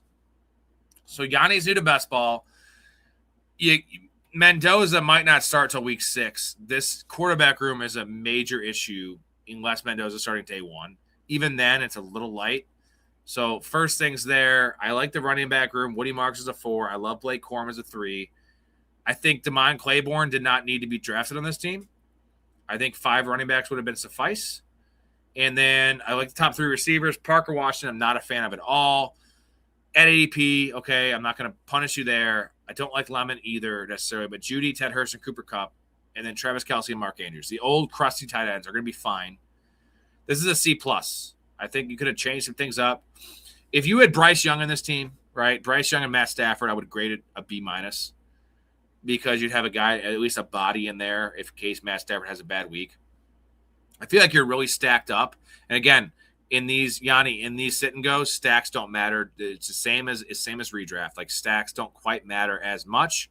We're looking for a week-to-week floor more than we are for a week upside. Like the week upside for, I'm not saying week like W-E-E-A-K, like week W-E-E-K. The week like 1 week upside you want in tournaments because that's when the playoffs start. That's what we're looking for. Is in this we want the floor. So I think there's a couple of things that could be changed in this team, and it would have been like a B to B plus, but it's still not a terrible team. Let's go on to Jay's squad, which he had a great start. Let's see if he paired it together. He has Jaden Daniels and Caleb Williams. I don't know. I guess Caleb did fall a while. That's why he took him. JT, Quinshon Judkins, Jonathan Brooks, Aaron Jones, Sean Tucker, and Jaden Blue, with Drake London, Garrett Wilson, Jordan Addison, Khalil Shakir, Stephon Diggs, Denzel Boston, Zach Branch, and Elijah Surratt, with Trey McBride and Jawan Johnson. So I like this team. I love that the quarterback room is as elite as it gets. I think taking Jaden Blue was unnecessary, although you have Brooks and Aaron Jones as your 3 and 4 with Sean Tucker. Addison and Shakir and Diggs, like that is just not enough firepower at wide receiver. This is a better team, Jay, for sure. I had a great start. I'm going to go B to B minus. Just because that middle stretch of wide receiver of Addison, Shakir, Diggs, Boston, Branch doesn't do it for me. And then Brooks, Jones, Tucker, Blue. But you have the awesome quarterbacks. You have the tight end room is perfect. This is how you draft a tight end room, especially to sit and go with Trey McBride. So I'm going to go solid B because the quarterbacks and tight ends are that elite. And you just need Diggs to sign somewhere decent, Boston, Branch, or Surratt to kind of break out, and your team's going to be fine. There's just some what-ifs in this squad that I don't love, with Sean Tucker and Jaden Blue being part of that. So B to B minus team here. Definitely better than the last couple you've done. And you're getting there. I say you're getting there. We're going to my team here. We have Jared Goff, Cam Ward, and Geno Smith. I really pushed quarterback pretty goddamn far. Got really good value on Cam Ward. And I could have just gone Jared Goff and Cam Ward. I figured I'd take Geno just to kind of make this an acceptable quarterback room. Derrick Henry, Ramondre Stevenson, RJ Harvey, Chris Rodriguez, Mike Washington Jr., and Samaje Perine. This is kind of a rough running back room. Stevenson and Harvey should be able to split the bill. I think Rodriguez will score some touchdowns. And then the other two guys, there was no one left. I needed Braylon Allen on this team. I needed Braylon really bad. Justin Jefferson, Chris Olave, T. Higgins, Roma Dunze, Marvin Harrison, and Jalen Coker. That's right. We have Marvin Harrison as our 5th receiver on the squad. That's why I went with 6 receivers and all those running backs. I also went with 3 tight ends with Kyle Pitts, TJ Hawkinson, and AJ Barner. TJ and AJ. I could have taken a 7th receiver. I could have probably taken Torrey Horton, but I didn't quite see the point with, T. Higgins is my 3, Roma's my 4, and Marvin is my 5. Like, yes, this team will probably have a flex that's a wide receiver more times than not, and I'm relying on Rome and Marvin to fill that bill. I don't hate Jalen Coker there. And Harvey, Rodriguez, Washington, like they could maybe sprinkle in. Pretty balanced squad. I think I made the quarterback room and tight end room work when I pushed off those onesies pretty hard. What do you guys have for a grade of this team? I will not grade my own team. Appreciate you, Yanni. It was fun drafting with you too, man. Is this better than Derek's team? Derek's team seems a little more balanced. My build is a little weird, but when you take, 5 receivers in my first 6 picks, it's kind of how it shook out. And if I got Braylon out on this team, I think it's an A instead of Mike Washington for some weekly scoring. Maybe Mike Washington has that role, and Kubiak goes back to not a 2-back system, but Washington gets 20% of the carries. He's a rookie, though. I don't love that. And Perine, I took him just because he's going to be playing on passing downs. He can score some touchdowns. Running back rooms are rough. I'm not going to deny there. I think the quarterback room's fine. Like I said, the tight end room's really strong. Derek thinks B+. Appreciate you guys. That's pretty fair grade. I think it's better than Derek's team, even though I gave Derek an A-. God damn it. And then we have 2 more teams. Montana's team here. Justin Herbert, Tyler Shuck, Aaron Rodgers with Ashton Genty, Marion Hampton, Zach Charbonnet is 3, Tyler Algier, Emmett Johnson, and Jordan James. Lad McConkey, Abuka, Carnell Tate, Brian Thomas is your 4, Michael Pittman is your 5, and Matthew Golden is your 6.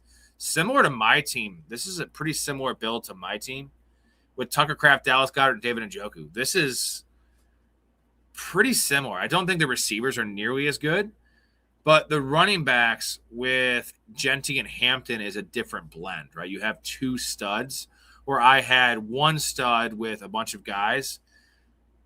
I'm going to give this a B to B+. this is the similar build. I think what you did at quarterback makes a lot of sense. He is thin at running back, but he has Genty and Charbonnet. So, sorry, Genty and Hampton. And then Charbonnet will get you some value later. So, yes, it is thinner at running back than my team. I have some depth of some guys that are going to play. So, that's why I graded a little lower than mine. But it's still a really good team. I like the build, aggressive build. You pulled off a 3-6-6-3 there. I think it's a solid B. And then LOL's squad, we have Lamar Jackson, Brock Purdy at quarterback. Love that room, LOL. James Cook, Saquon Barkley, Kyron Williams, Rico Dowdle, and Katron Allen. This is a banger, dude. Kyron is your 3, and you could have just left it with like some like guys like we were talking about, Mike Washington, some questionable guys. You back it up with Rico, who's a nice floor play. LOL, it appears that Sharp is going to play like week 5, bro. Like, I don't think the week 10 thing was ever in play, but he is. I would bet he plays week 1 over week 7. I bet he makes his debut week 1. It's really in between those two numbers, probably week 3 or week 4. But I love this running back room, man. Don't like Katron Allen, but yeah, love this team. Zay Flowers, Jordan Tyson, Alec Pierce, Wandale, Debo, Calvin Ridley, Jeremy Bernard, Christian Kirk, with Jake Ferguson, Dalton Kincaid, and Hunter Henry. Great tight end room when you waited. I don't love the wide receiver room. Tyson as a 2 is a problem. Pierce is a problem at 3. But I think Wandale, Debo, and Ridley, as long as Debo signs somewhere, hopefully it's the Colts, somewhere where he can just get some snaps and like over half the snaps. You love your Steelers. You love Steelers, man. And oh, no, this is LL. Never mind. This is not a Steelers. You're not a Steelers guy. So Montana loves this team. Montana's like, there's a lot of Steelers in the team. I love it. Pretty good, dude. I'm going to go solid B on this team as well. The tight end room, super elite. The quarterback room, super elite. Your running back room is super elite. It's just the wide receiver room, but you have 8 of them, and they're not great, but you don't need them to be great. So solid B with the upside for higher, honestly. If you get, Debo with a good landing spot, Alec Pierce plays week 1, for instance, regardless of Jordan Tyson's role, this is a good team. You have some, Bernard, Ridley, and Kirk. You have Bernard mixed between those 2 veterans. Really nice mix there, man. I do appreciate that. Guys, we just did a 4.5-hour night. Again, it's 3:08 in the morning here. For everyone that hung around the whole time, I appreciate you. For those that just joined, hell yeah. I can get past it, Derek. I give it a solid B. I think the running back room, you don't need a flex from this wide receiver room. You don't. You have Rico Dowdle as your 4. You don't need to flex at all. So that's how I can get past it. I think it's acceptable, man. I'm digging this squad from LOL. All right. Well, 3 subs in the night. Not bad. Not great for 4.5 hours. But if you have not subbed to the channel, what are you doing? We're on here every single night. We're doing 4 hours a night in June. We were doing 4 hours a night in May. Imagine what we're doing in the football season, boys. We're going to be going hard every single night, 4 hours, just like we're doing now, with the best guests, the best crew, the best community in the world. We appreciate everybody in here. If you're interested in joining this awesome group of people, a lot of people are going to sell you draft packets and like, oh, my draft kit and all these kind of things. You're going to get all of the co-hosts rankings and all that kind of stuff. You also get all the information in the stream, which is totally free. So maybe you shouldn't sign up because you can get enough good stuff here. But it will be popping a lot more in the season. It'll be hard for me to answer every question. I answer everyone in the Discord. But it's also a way to support this small show, right? This small channel. It's going to be something. Appreciate you, Derek. It is the place to be. But you're buying into the community, and you're also getting access to these bets. These bets are what's going to pay for everything. 96 and 58 last year in player props. That alone is worth the sign up because no one else has this. They say they do. I give receipts. They're all in the Discord, boys. They're all in the betting tab. My actual betting slips. When I place them, you can place them, as well as you get access to the Discord. Community fantasy leagues. We have 1 spot left in the Best Ball League, but we're doing on Sleeper. We're going to do a bunch more of those. 2 redrafts open. We're going to do a bunch more of those, all done on League Safe.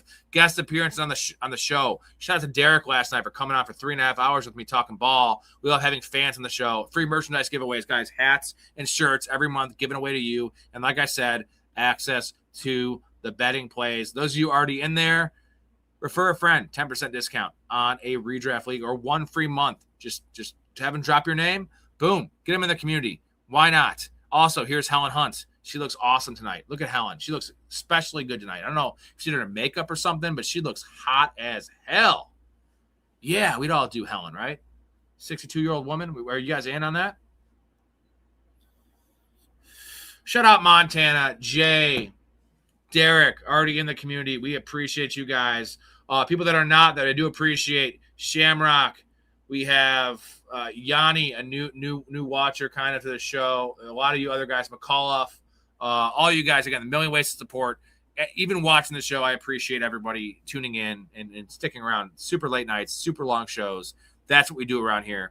I got to get off. I got to eat a little bit of food. I got to take my dogs out and probably try to get some sleep. Probably tug out 1 or 2 times. Maybe 2. We'll see. I'm kind of drunk, so. Oh, Helen is our Helen looking like Rocky Dennis. Jesus. Almost, bro. That's not a good comparison, but it's true. Helen Hunt thing has been she is our producer on the show, man. She's always with us, and I don't know. I kind of just kept her up here, and we like Helen Hunt. I've always loved Helen Hunt, although she's a bitch in Castaway. She was clearly cheating on Tom Hanks the whole time, and anyone that tells you different has not watched that movie enough, because I've watched that movie a million times. And she ended up marrying her dentist, which she clearly banged before Tom Hanks even got trapped on the island. God damn you, Helen Hunt. She's not as bad as Jenny from Forrest Gump, and definitely not as bad as Rose from Titanic, but she is up there in, bad female characters. Hi, Forrest. I know you just got back from Vietnam and you love me, but I'm gonna go run a train with this group of Black Panthers I just met. Okay, Jenny. Hi, Forrest. I know you came all this way to New York to visit me, but I'm gonna go do blow and have sex with a bunch of stockbrokers. Okay, Jenny. Hi, Forrest. Now that I have the most contagious and incurable disease known to mankind, I'll finally have pity sex with you. Okay, Jenny. And I'll mow the grass and raise the AIDS, baby.